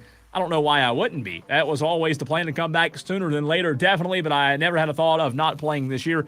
Hopefully he comes back after this weekend when the Braves play the Yankees. Curious what light work means. Does that mean just catching and throwing? Does he swing in the bat? Because it seems like swinging a bat with a cracked rib would really hurt. Sunflower seeds, eating sunflower seeds, that kind of stuff. He's watching Light Major work. League. No, light work there. Let's see. North Carolina coach Bill Belichick announced Thursday that his son, defensive coordinator Steve Belichick, is on medical leave and out indefinitely. Bill provided no further details and did not say whether or not Steve Belichick would be able to coach this season, in the season opener, against TCU in Ireland. So bad news there if you are a UNC fan. Hate it for Stephen Belichick, obviously, health-wise. Hope he's okay. LSU, we talked about this. They completed a series of 2 meetings with top donors on Wednesday night. Diesel, they were outlining what the president, Wade Rouse, has built as a first-of-its-kind revenue-generating proposal for athletics. It was reported that they were divesting 10% of its athletic department to private equity, but they said that's not true, right? What did they say? Not the case. Not the case? Basically, they're creating a whole new investment wing of LSU football to help bring in revenue for expenditures, which are getting out of control. Okay. They're not running out of money, but we need to call a meeting. But, hey, there's no smoke. Nobody panic. Everybody just relax. Free agent wide receiver Stephon Diggs is set to sign a 1-year deal worth up to $12 million with the Washington Commanders. So now you've got Scary Terry and you've got Stephon Diggs. Maybe some added boost for a young quarterback and Jaden Daniels. You like that? I Could don't be hate interesting. I don't hate it. We'll see what Stephon still has left on the bone. The Indianapolis Colts, Diesel and Jonathan Taylor have agreed to 2 years have agreed to terms on a 2-year deal, $44 million extension. The star running backs agent told ESPN's Adam Schefter and NFL Network's Ian Rappaport. The deal has a maximum value of $47 million, includes $39 million guaranteed, the third largest deal for a running back in NFL history.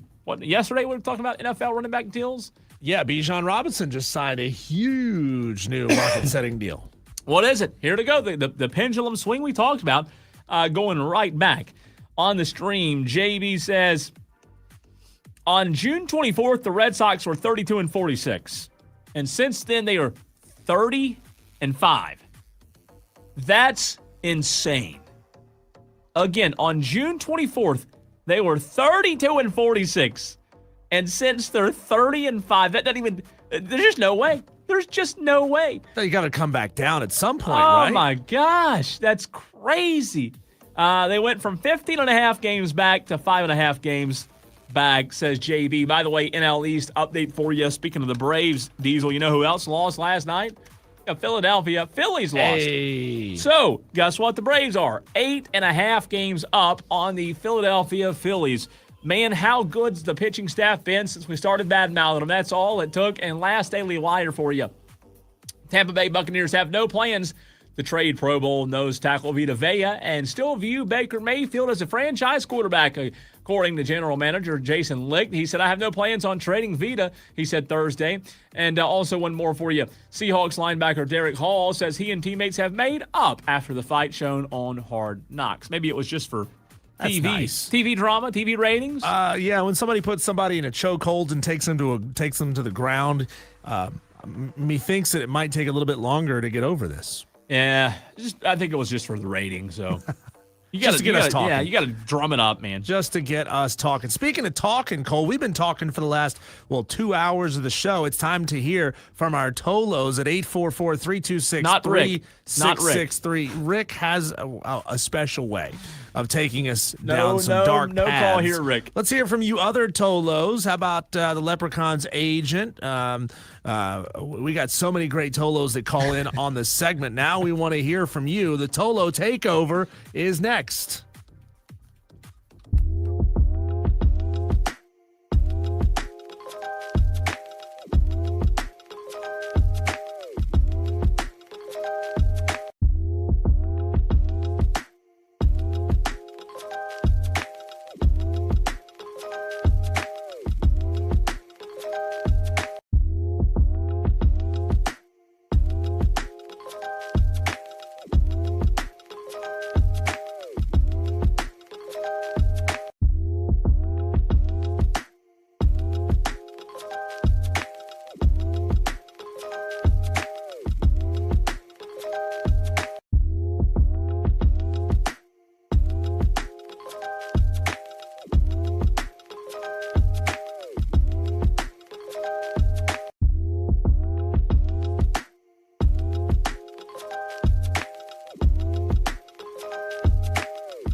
Tolos, we have 8 phone lines here in the studios. We expect you to fill them up.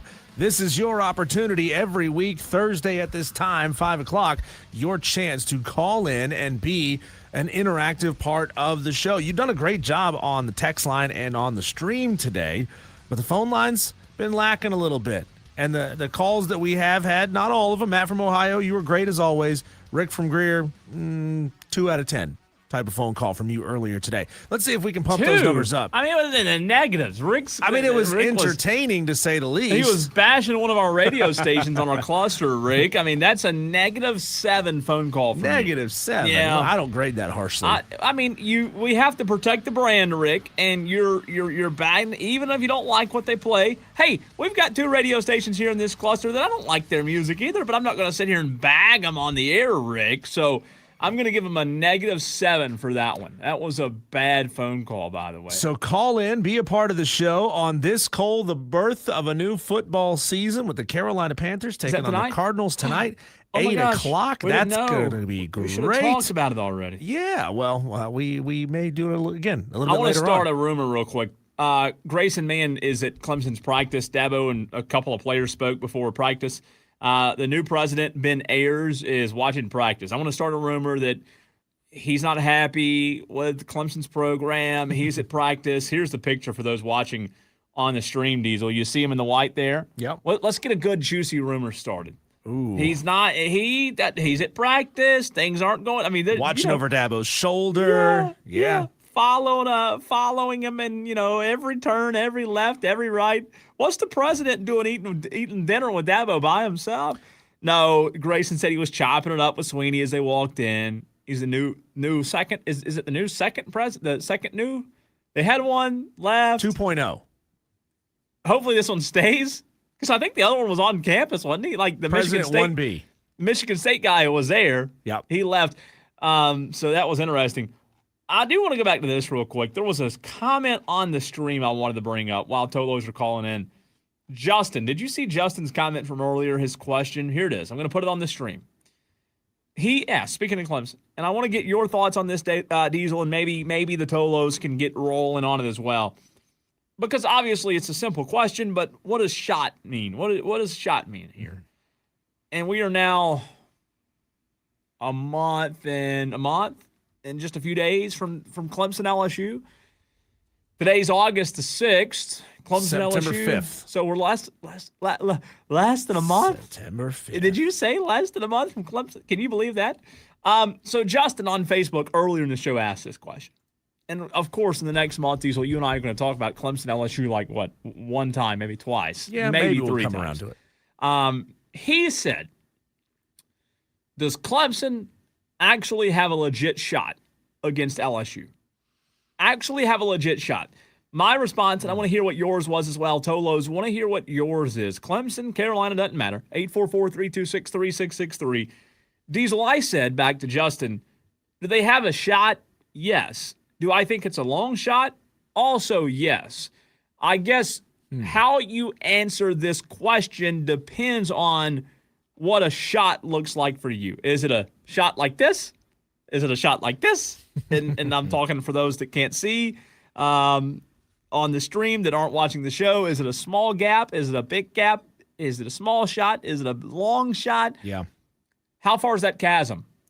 I don't think it's that wide, Okay. to be honest. I mean, let's remember, we're all giving LSU a lot of credit here for Lane Kiffin bringing in a tremendous amount of talent, and that's noteworthy. But this team also went 6-7 last year. They were 5-3 under Brian Kelly when they fired him, and then they fell apart down the stretch under an interim head coach. 7-6. Both teams were 7-6. Remember that? Now, I just don't believe. I'm not saying that Clemson's going to be a world beater by any means. I think the defense is going to be decent. I think the offense is going to take probably 5 or 6 games to get their feet under them. But I think almost the same could be said for LSU. I don't think LSU is a complete football team yet. I think they're farther along, but they're not complete. They're more talented, but they're not complete. I'd say this game right now, my inclination is to say, and I say inclination because I don't want somebody to say, oh, Diesel, you said it was going to be this. My inclination at the moment is that LSU wins this game by 2 touchdowns. I don't think that's a. However that looks, I mean, maybe 2 touchdowns and a late field goal to kind of put it away and make it not seem like it was all that close. No, that's 2 touchdowns still can be close. Can be very I think close. it's a 2-score game, 2-touchdown game. 2 touchdowns can also be a blowout where there's a backdoor cover at the end, and Clemson scores to make it look better than it is. So here's the deal: a month away from the game, and you said it. We'll give our official predictions in a few weeks, and we still hadn't done. We got to do our next week. I guess we'll do our official Clemson and South Carolina predictions on the season. We still have a couple of weeks to do that. And again, this is subject to change. You said 14 points, 2 touchdowns ish. Clemson, you brought up something that you thought their defense would be. I think you said okay.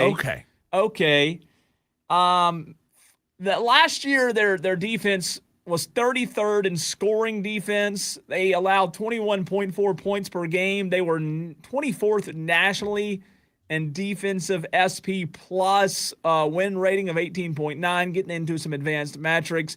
Total yards allowed, more like basic.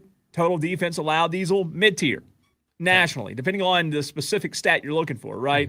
Around 65th in total yards per game at 386.9 opponent yards given up. 386.9 yards given.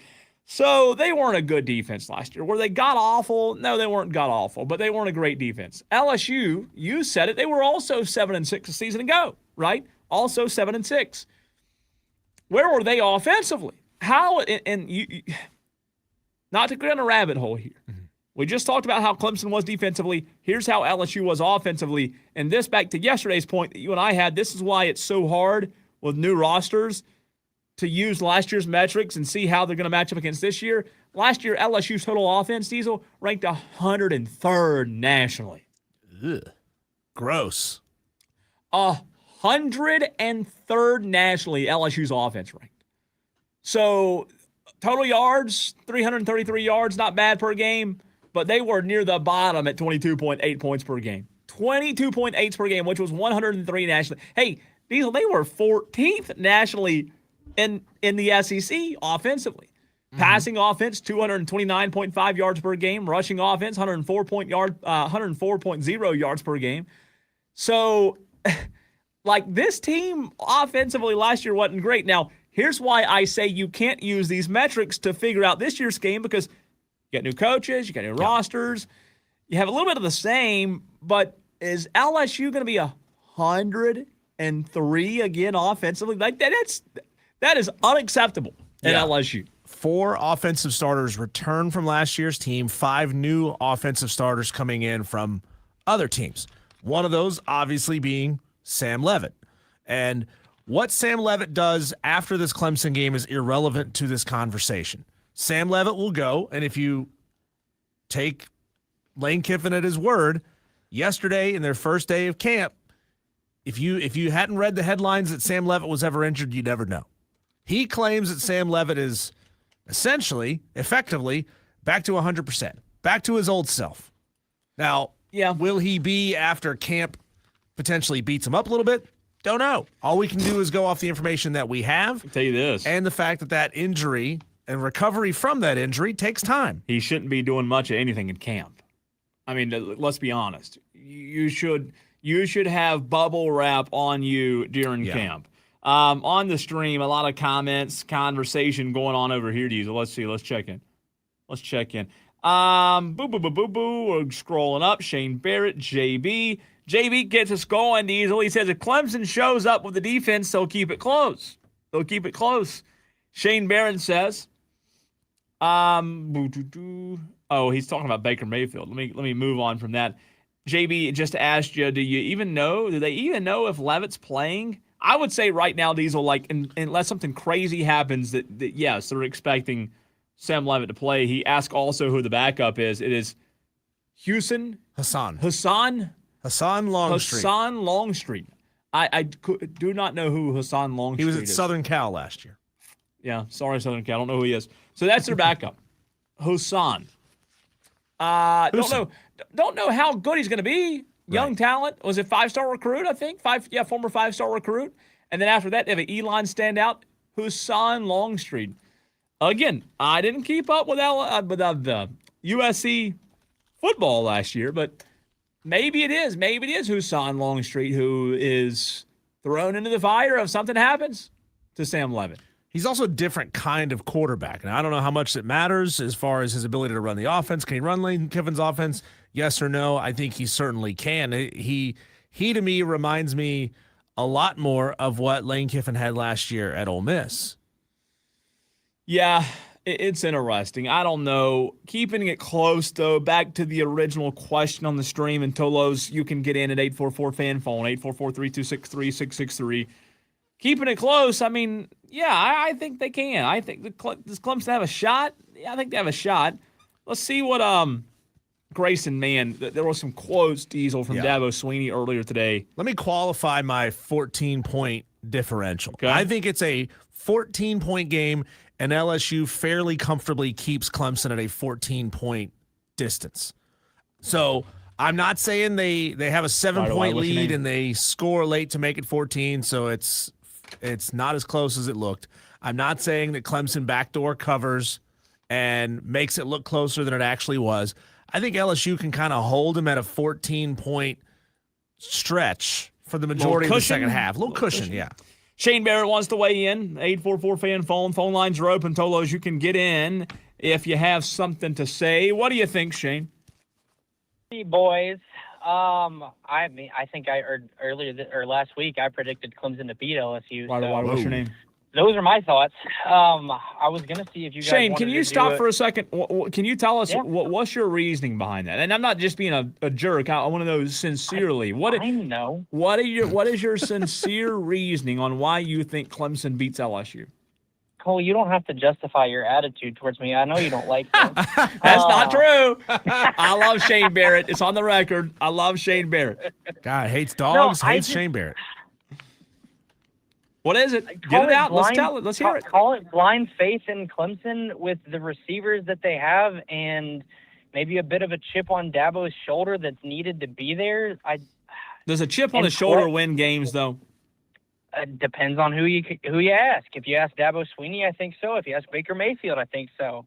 I don't know. I think it's blind faith in Clemson maybe a little bit, and then I question Lane Kiffin and getting all of those pieces together at a new place with new coaches, new players, and getting them all to gel by week one.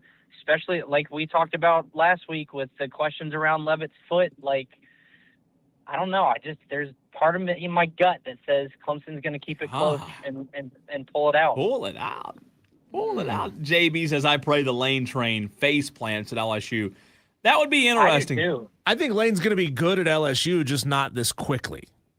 Yeah, I think that's it too. I think the expectations are so high for Lane that it's going to be a disappointment in year one, but then he gets there in the following years. Yeah. What would a disappointment in year one look like? I mean, they went 7-6 last year.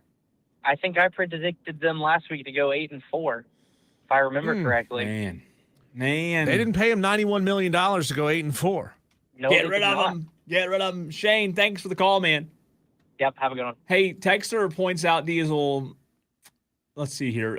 Vegas has dropped the line to 9. On ESPN.com right now, it's at 9.5. So, of course, it might be different here, different there. That number is interesting, though, that 9.5 as the season gets closer. Mm-hmm. Another texter says, has the chip on the shoulder helped the SEC the last 3 years? Oh, that's got to be an Ohio State fan sending that, right? Ooh. Is that Buckeye? Who's that? Is that Buckeye Mike? Let's see. I can click on his. Now roll it up. No. All we have is the last text about Vegas dropped the line to 9. Okay. Another texter gets in and says, I hope Clemson gets punished by LSU. Surely that's not a Gamecock fan on the Joy Law Firm text line. I don't know. Let me tell you this real quick before we get back to the phone lines. I don't necessarily disagree with you and Shane that maybe it could start slow, but I do have concerns about Clemson. And I have concerns that Dabo Sweeney Diesel in his opening games in the last few years hadn't looked good. Hadn't looked good out of the gate. Yeah. Does that change? I mean, I hope so. I hope so. And gosh, I think Clemson fans hope so. But they hadn't been good. You go back to that Duke game, a couple of Georgia games, LSU last year, they just hadn't been sharp. Unprepared a little bit in that first game. That's what worries me. There's a lot of people who have, for a long time, wanted Dabo Sweeney to be humbled, right? And I think last year humbled him quite a bit at the time. Since then, since the chapter has turned, the page has turned to this new chapter of 2026, I think you're still getting a little bit of that 2025 early Dabo Sweeney arrogance. So, like, humbled, yes, but was he all the way humbled? We'll have to wait and see. He's taken some measures, but he hasn't gone full measures to really fully 1,000% embrace the transfer portal the way that other schools are. You know, yes, he's embracing it. Yes, he's bringing some guys in. But did he go as hard as he possibly could have? Is this a year that Dabo Sweeney gets punked again or gets humbled again, starting week one with an SEC team to have to, like, you know, like you can reevaluate, but have you really reevaluated? Well, we'll find out quickly, won't we? Let's go back to the phone lines. Dan B wants to get in. What's up, Dan? Yeah, a few things. So with the Clemson thing, do we know what the opening line was? I thought the opening line was 9.5, but maybe I can find out though. Hold on one second. Okay. Well, okay, go ahead. I'll keep talking to them. Yeah, I mean, I don't have an invested interest in this. It is. I think it's definitely a key, a marquee game that night. But yeah, the more you were spouting out what LSU did last year, I can't think that, you know, a team can go from 7-6 to 11-1 or whatever, like overnight.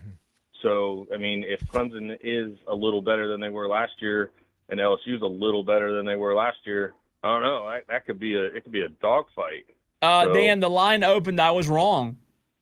The line opened at 11.5. Right. Okay. And it's now 9.5. Yeah, and as an upset pick potential. Yeah. What do we think it'll be by then? I wonder. Yeah, it'd be like, hey, I'd lock in right now at 9.5 if I could. Like, you know what I mean? Knowing that it probably will go down as the game gets closer and closer. That's just my guess. But Lane went 5-5 in his first year at Ole Miss. I'm curious here, and I'm going to look and see what was Ole Miss the year prior to Lane Kiffin.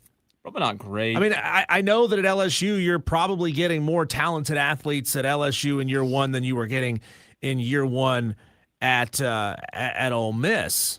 Hey, but how much did he improve their record from? How much did he change their record from year one to year two? Here's a fun question for you, Dan. If it's 9.5 now, this game's on September 5th. The Upset Picks Challenge opens on a Wednesdays. Is that right?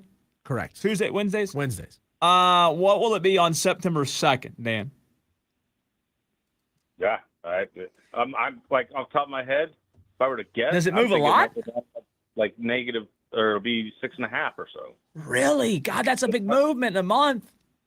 Yeah, I know. That's why I don't know. It's just a feeling. That's a gut feeling. That's not based off of anything. I'll tell you what, man. If that line moved to 6.5, I mean, I'm sorry, I'm hammering LSU, hammering them. You know. Yeah. We'll see though. Other things, the top 5 of that list I thought was pretty good. I love that the Boz and Manziel were in that top 5. Manziel, I could make him number 1. Yeah. For such a character in the college football world. I also want to quickly touch on NASCAR. They just announced that at Iowa they are going to make the new rule that if a caution happens before 10 laps before stage break, they won't. That'll be the stage break. They won't have like multiple cautions in a row, because I guess that's been a big thing that's been happening lately, is where they'll have a caution before a stage break and you end up with like 30 minutes of commercials and not racing, and nobody likes that other than the TV ratings, the sponsors. But yeah, no, I guess that's all I got. Thanks, Dan. Always appreciate you. Good to hear from you. Ole Miss was 4-8 in the last year prior to Lane Kiffin. Now, Year one under Lane Kiffin was a COVID year, 2020. So you put an asterisk next to that. But they still did. They weren't incredible, right? They didn't go from crappy to incredible in year one under Lane Kiffin at Ole Miss. And people are giving Lane enough credit to say they'll go from crappy to incredible in year one at LSU. They were 7-6 a season ago. Do they go from crappy to incredible? I don't know that they do. I think they go from crappy to good. Yeah. I just think it's crappy to good. I think they go from 7-6 to 9. Yeah, I mean, I just closed the Phil Steele Bible magazine that people hate us looking at. I think we did this a couple weeks ago for LSU. Clemson, I think they're 1-0. Diesel, tell me if you disagree. Yep. Louisiana Tech 2-0. Ole Miss, I think that's the game of the year for them. 2-1. See, I think they win that game. On the road? Yeah, I think they beat Ole Miss. We'll see.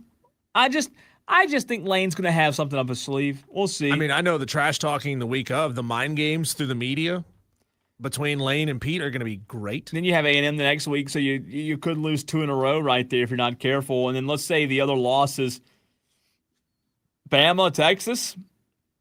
I'll go losses there, don't you? Yeah, I would agree. And then at Tennessee, at Arkansas, do they slip up? I mean, they're not losing to McNeese and Kentucky and Mississippi State. And at Auburn, it's the first time these two teams have met since 2023. That's a win for LSU. I think so. Sorry, Shane. So, I mean, look, you've got one. Yeah, I mean, I think they're 8-5 or 9-4. I could see 9-4.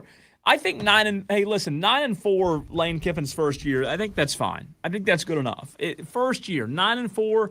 Is it great? No, it's not great, but it's realistic. You have a tough schedule, and it's 9-4 with a bowl win. No, 9-3. You mean? Yeah, maybe. How many games did they play? Playing 12 or 13 games this year. So I'll go Clemson 1-0, La Tech 2-0, Ole Miss. I'm gonna go 3-0. A&M, I'll go 3-1. That'd be the biggest story in college football. It'd be big. 3-1. A&M. They come back down off their high. McNeese 4-1. Kentucky 5-1. Mississippi State 6-1. Auburn 7-1. Oh my God. Bama 7-2. Texas 7-3. I think at Tennessee could be tricky for them. I do. It could go 9-3. Yeah, wow. I could see it. That's a 2-game improvement, and that hinges on beating Clemson early, and then that other early one against Ole Miss. I could see it, Diesel. I'm not as high on them. I say 8's the ceiling.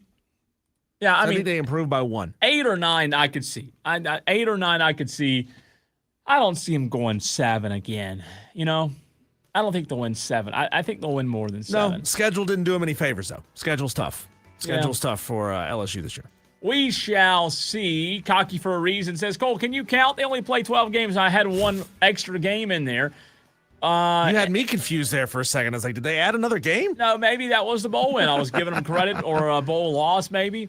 Cocky also says, okay, so since we have real football tonight in the Hall of Fame game, the menu for tailgating is pizza, pepperoni sausage, extra cheese, hot honey. Cocky for a reason says he's gotten the pizza out for tonight's NFL game. I approve. I had pizza for dinner last night. Sounds good. Sounds good. If it's for the Hall of Fame game, I don't know how enjoyable the game will be, but hey, it's football. Shouldn't you be eating some kind of poultry tonight? Some kind of bird since they're playing the Cardinals? Cardinals, yeah. You could be. Yeah. Could be chicken wings, maybe. Chicken wings. Good choice. I like it. Let's do a little audio blitz next.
on the Fan Upstate. A lot of audio to get to from this week. We got a little audio blitz coming at you. You can react to it at 844-FAN-PHONE, 844-326-3663 on this opening NFL Hall of Fame game day. Should we have a sound effect for audio blitz? Like, you're like, audio blitz. What is like a blitz? Car? What's a blitz sound like? Car driving really fast. And we already have the buzz. I think for it the should Daily be Wires. John Gruden, like yelling blitz. Blitz, blitz, blitz. Or what's his name? What's the old redneck Alabama fan that's that narrows it down? I know, but the famous one, Willie. Roll Tide Willie. Roll Tide Willie. Blitz, Bama Blitz is his big thing. Yeah. Audio, we got a little bit. We got Brandon Walker and Josh Pate. We got some Jeff Passan, Major League Baseball, some Jerry Jones and George Pickens. I don't know. I actually hadn't heard this. Jerry Jones and George Pickens. I don't know if it's good or bad, but now I'm worried because I'm a Cowboys fan. Hopefully there's no beef going on. Uh-oh. I don't know. Here's Jerry and George. I have not heard this audio yet from earlier today, I believe, training camp. Make no mistake about it, George could be a cowboy for the rest of his career, and that'd be a long time. Make no mistake about it. Super excited. I'm always super happy when someone thinks highly of me, so shout out to Jerry. Make no Okay, mistake so good. about it. Okay. I'm not worried. Until he decides that he can trade you for a couple draft picks. Yeah, I'm not worried as much. So, again, you and I have talked about this a couple times. I just think it's so commendable. George Pickens last year was incredible for Dallas. Incredible. And I think it's so commendable, Diesel. You know how, like, you gravitate towards certain players? Growing up, you have certain players that are your favorite players. You know what I mean? Mm-hmm. You got guys like Ozzie Albies, for me, is my favorite Braves player. I love Ozzie Albies. I just gravitate toward him. Of course, it used to be Chipper Jones. I'm a Dallas Cowboy fan, and I, all of a sudden, just like that, I'm a huge George Pickens fan. You got a guy who's willing to play and do what nobody else does and go play on a franchise tag, not sit out, not kick his feet up, not cause drama. He goes out there, and you got to give the head coach, Brian Schottenheimer, credit for that team mentality, that team culture. But it's guys like that. Don't we need more of that? It's just it's a breath of fresh air. It's a breath of fresh air in a league that's so self-centered about me. He is. He seems like a nothing but positivity kind of guy. And he got a bad rap when he was in Pittsburgh. I mean, you remember? I mean, when he was in Pittsburgh, it was nothing but bad about George Pickens. They let him go. He wasn't any good. One more time. Make no mistake about it, George could be a cowboy for the rest of his career, and that'd be a long time. That'd be a long time, says Jerry. A cowboy for the rest of his career. Let's go now to Jeff Passan. A lockout. Uh-oh. That's a hot topic, right? Well, he's not in doubt. A potential lockout looming. It's not potential. Is it coming? It's happening. But here's the thing, and I think this is important for every audience. I try to say this whether I'm on SportsCenter or on wherever. December 1st is the day that the collective bargaining agreement expires. I do not believe there's going to be a new deal in place by then. That does not doom us for the 2027 season. This is just big business being big business. And when you are a businessman, all you're looking for is leverage. And these sides are trying the best to figure out, how do we get leverage on the other side? How do we push ourselves closer to a deal? So in December, same as last time, you're going to see arguing, you're going to see all these doomsday scenarios that are put out there. But the real time when you should be getting concerned, if there's no movement by mid-February, by early March, then the season's in jeopardy. And that's when I'm going to be concerned personally, because baseball, like you said, it's in a great place, right? A really great place. And I don't think anybody who's involved wants to ruin that. I just think that's so fascinating. So here we go. I'm glad he said that at the end. March 26th was opening day this year. So around that for next year as well. Training camps are early. I mean, yeah. Not training camp, spring training. Sorry. Right. And how could they maybe do a truncated spring training? They did before. Ready? They did before. They've done this before. Yeah. It's an interesting thought experiment. I mean, think about it. There's a reason why You always hear these stories of YouTube TV couldn't reach a deal with ESPN before don't day one say of college that. football. Hush. So nobody who subscribes to YouTube TV gets to watch the first day of college football. I swear, if you just did that again, if you just jinxed us again. Or it's Spectrum, or it's Time Warner Cable, or it's whoever. They set these dates where they set these dates, or when they set these dates for a reason. It's negotiating leverage. Don't put that back out in the ether, please. God, the YouTube TV and that was the most miserable time of my life. What's the worst day, lockout or blackout? Blackout. I mean, blackout college. I can't do it. I just can't do it. But at least with a blackout, you can go anywhere else. You can go to a buddy's house, go to a sports bar. You can stream it illegally. That's I mean, true. I don't know if anyone's ever done that before. No. It just stinks. It stinks. But this lockout, I mean, you talk about interesting. December 1st, CBA gone. But all it does is kick the can down the road, because if the ownership, I mean, this is not the first time the ownership has said that we want a salary cap. That just means they kick the can down the road, and 5 years from now, 10 years from now, whatever the length of the term is, they come back and they say, hey, we want one of those salary caps again, and we're going to be back in this same place. I mean, it feels like the only choice is for the players to concede something. God, I wish so bad. I wish. Texter gets in from the 310 and says, as a Dallas fan, we need to lock George Pickens in. I don't disagree with you. He's game changer. I think he's shown enough, especially if he has a big year this year. Texter from the 870 says, Cole, when we talking high school football again? Love to talk yesterday. Texter, be soon, very soon. High school football just around the corner. It is a great time of year. Let's go to Aaron Rodgers. He went full tilt diesel on the Pat McAfee show earlier this week. Rodgers spoke his mind. Imagine that. Tell us about the mindset of coming into your last season. I'm going to plead the fifth. Okay.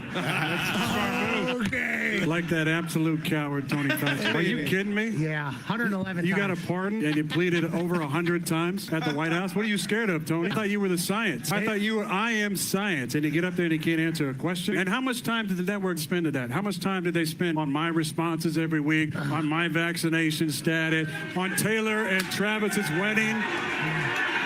Yeah! Did they do even a minute on Tony Fauci? No, I don't think I've heard anything. I bet they didn't. But on that note. Then there was another scandal this offseason, too, involving a voter for MVP, for Coach of the Year. How much time did your network spend? Where's your cap? Did your network spend on that? Network? How much time? Go back to Fauci? Yeah. Go back to the cap. I got to mute it. I got to make sure, because I thought there was a cuss word in there. I'm reading the captions now. I didn't hear a cuss. No, not yet. You haven't got to it yet. I thought I watched this whole clip and there wasn't, but Aaron Rodgers here, he's always spoke his mind. And again, I'm just making sure there's not a curse word, right? But this is weird. Okay, we're good to play it. I just watched the captions. Sorry about that. And this now, how much time did your network spend? Where's your cap? Did your network spend on that? Network? How much time? Go back to Fauci? Yeah. Go back to the coward Tony Fauci and his science. He's spending the entire time writing in his diary about how fun it is to be famous. You got to be kidding me. Okay, so on that note. What are you going to say about me now? No, seriously, what are they going to say about me now? Now you can't talk about the COVID stuff because obviously it was made in a lab in China. That's like not even questionable anymore. Tony Fauci is an absolute criminal. I'm on good terms with my family. What are you going to say now? It's been a fun ride for you, I would assume. It's been a great life and a great career. And it's nice to be sitting on this side now, especially after that coward played the fifth over 100 times. Okay. I thought you had a part in there, Tony. Why couldn't you answer one question the entire time? We got 4 minutes till the heart out. Yeah, I got 4 more minutes. We keep this shit. Golly, there you go. There was the curse word coming. Did you hear a little bit of it? The SH coming there. Rodgers, tell us how you really feel. God. How do you unpack that? He found the exact right platform that would let him go off. God. Jeez. Regardless of where you land on the side, that was incredible. That doesn't happen much. Not in sports media. Not on that platform. On ESPN. How do you think the executives are feeling watching that? The tension in that room was incredible. And he's calling out Pat, your network. And if you're an ESPN executive, you just got to be sitting there bleeping a brick. Like, what is happening right now? And you know ESPN, who knows how the executives that run that network feel. Oh. They're not going to pull the plug. They're not going to go to that classic, like, hey, we're experiencing technical difficulties. They're not going to do that to Pat's show. No, but golly bomb. Wasn't that something else? Aaron Rodgers went off. Just let it rip. Brandon Walker talking Clemson. A little outlandish Dabo talk here. How high does Dabo seat this year? Is there any scenario where he's gone mid-season? I don't think there's a number unless 2-10 he gets fired, 3-9 maybe he gets fired, 4-8, 5-7. I don't know that you can ever fire Dabo Swinney at Clemson. I don't know that you can ever fire him because he is the reason those buildings still exist. He's the reason that football stadium still exists. He's the reason it mattered in the 21st century. He is the reason for all of it. He won 2 national titles. He beat Nick Saban at the height of Nick Saban. Nobody beat Nick Saban at the height of Nick Saban. Dabo did it twice. I think he should be Clemson royalty until the day he dies. I think you just got to eat whatever he gives you for until the day he's ready to quit or goes into the ground. Dabo's a made man. You're stuck with Dabo. Sorry. You got to eat what he gives you until. Oof. That's a pretty good quote there. Gosh. You got to eat what he gives you and just be okay with it. Clemson fans, are you okay with that? 2-10? Yeah, I think he's fired. But I think Brandon's also kind of right there. I think he'd have to go 2-10 like 3 years in a row. Really? Yeah. Ooh. I mean, what was the record last year? 5-7. 5-7. No. Was it 5-7? 7-6. 7-6. 7-6. Excuse us, shortchanging 2 wins for Dabo. I know. 7-6. Let's say this year they only win 5 games. Let's say Dabo changes what he wants to change, does what he wants to do his way, and it goes from 7-6 to 5-7. I mean, now you have 2 years in a row of not just disappointment, but more disappointment. Worse disappointment. They went 7-6 a year ago. People would make excuses. Oh, he didn't have the quarterback, and then he wanted to shut up. A lot of teams have freshman quarterbacks or first-year starting quarterbacks. Like how? That's a tough is question. he really a made man, or is this not Casino? That's not the one I'm thinking of. That's a great movie, by the way. Where Tommy takes out the made man. I love the movie Casino. That's I'm not a big movie guy, but that's a great movie. Yeah. Old as heck. Old as heck. Yeah, old, right? That's not that old. Oh, come on. It's old. No. It's old. How old's Casino? It's a great movie, by the way. Casino is probably in the late 90s. Was it? That's not that old. You better watch your tongue around here, Cole. Was it? I thought it was earlier. You're ageist. I was thinking of Goodfellas, by the way. Goodfellas. Let's see. Goodfellas was 1990. Casino. I thought Casino was maybe around Casino was that time. 95. So 31 years old. 31 years. I love that movie. It's great movie. All right, let's see. Anything else, or was that it? Oh, yeah, I did want to get to Josh Pate. Where was that, Josh? Is this Josh Pate and Brandon Walker? We'll close on this. So, like, people are saying, oh, but they've only got the number 40 whatever this year. Oh, they're only going to go. Let me start that over and set the table. They're talking Alabama. Okay, Kalen DeBoer. Now I'll play the audio. So, like, people are saying, oh, but they've only got the number 40 whatever this year. Oh, they're only going to go 8-4 this year. If that happens, I'll bake it in.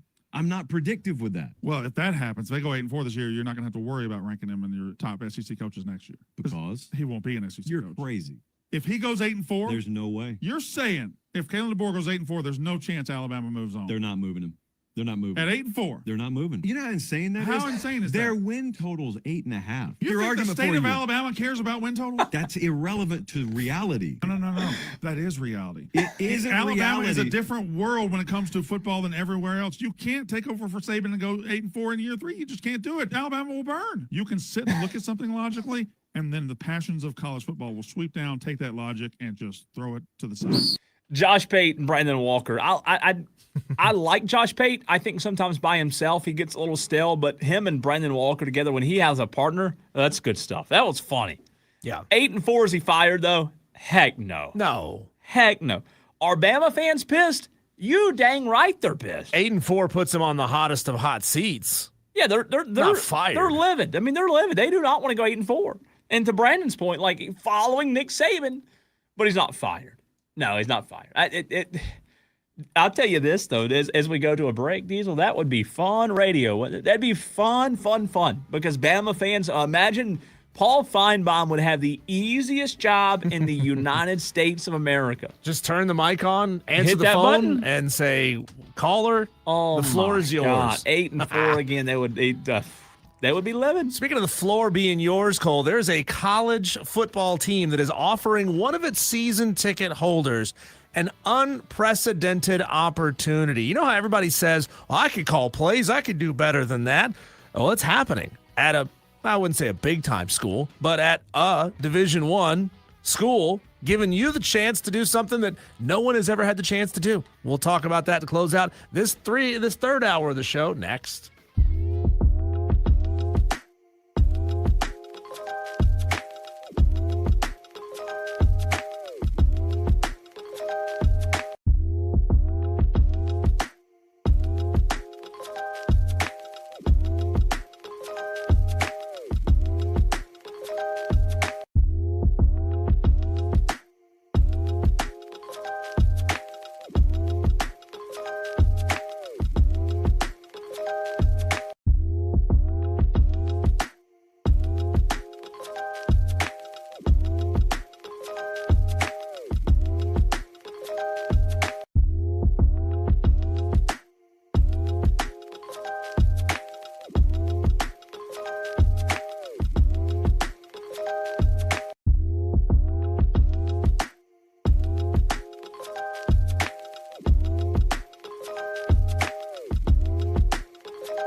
Cole, have you ever thought that you could do a better job calling plays than the offensive coordinator of the team that you follow?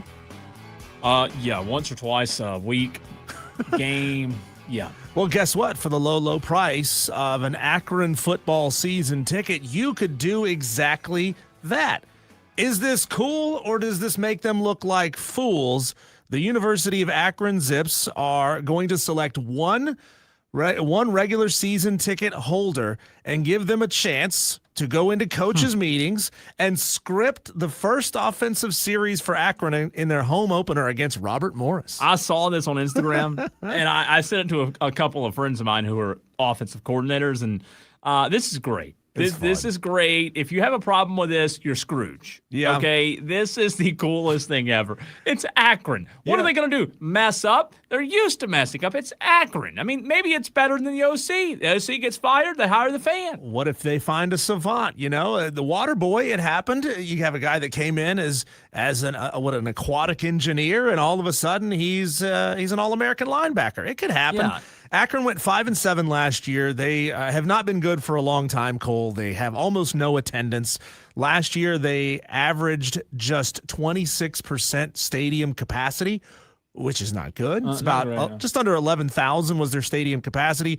Coach Joe Moorhead said, I quote, "I'm looking forward to collaborating with the season ticket holder who wins this contest. Yeah. This will give our fans a behind-the-scenes experience that has never been done before anywhere.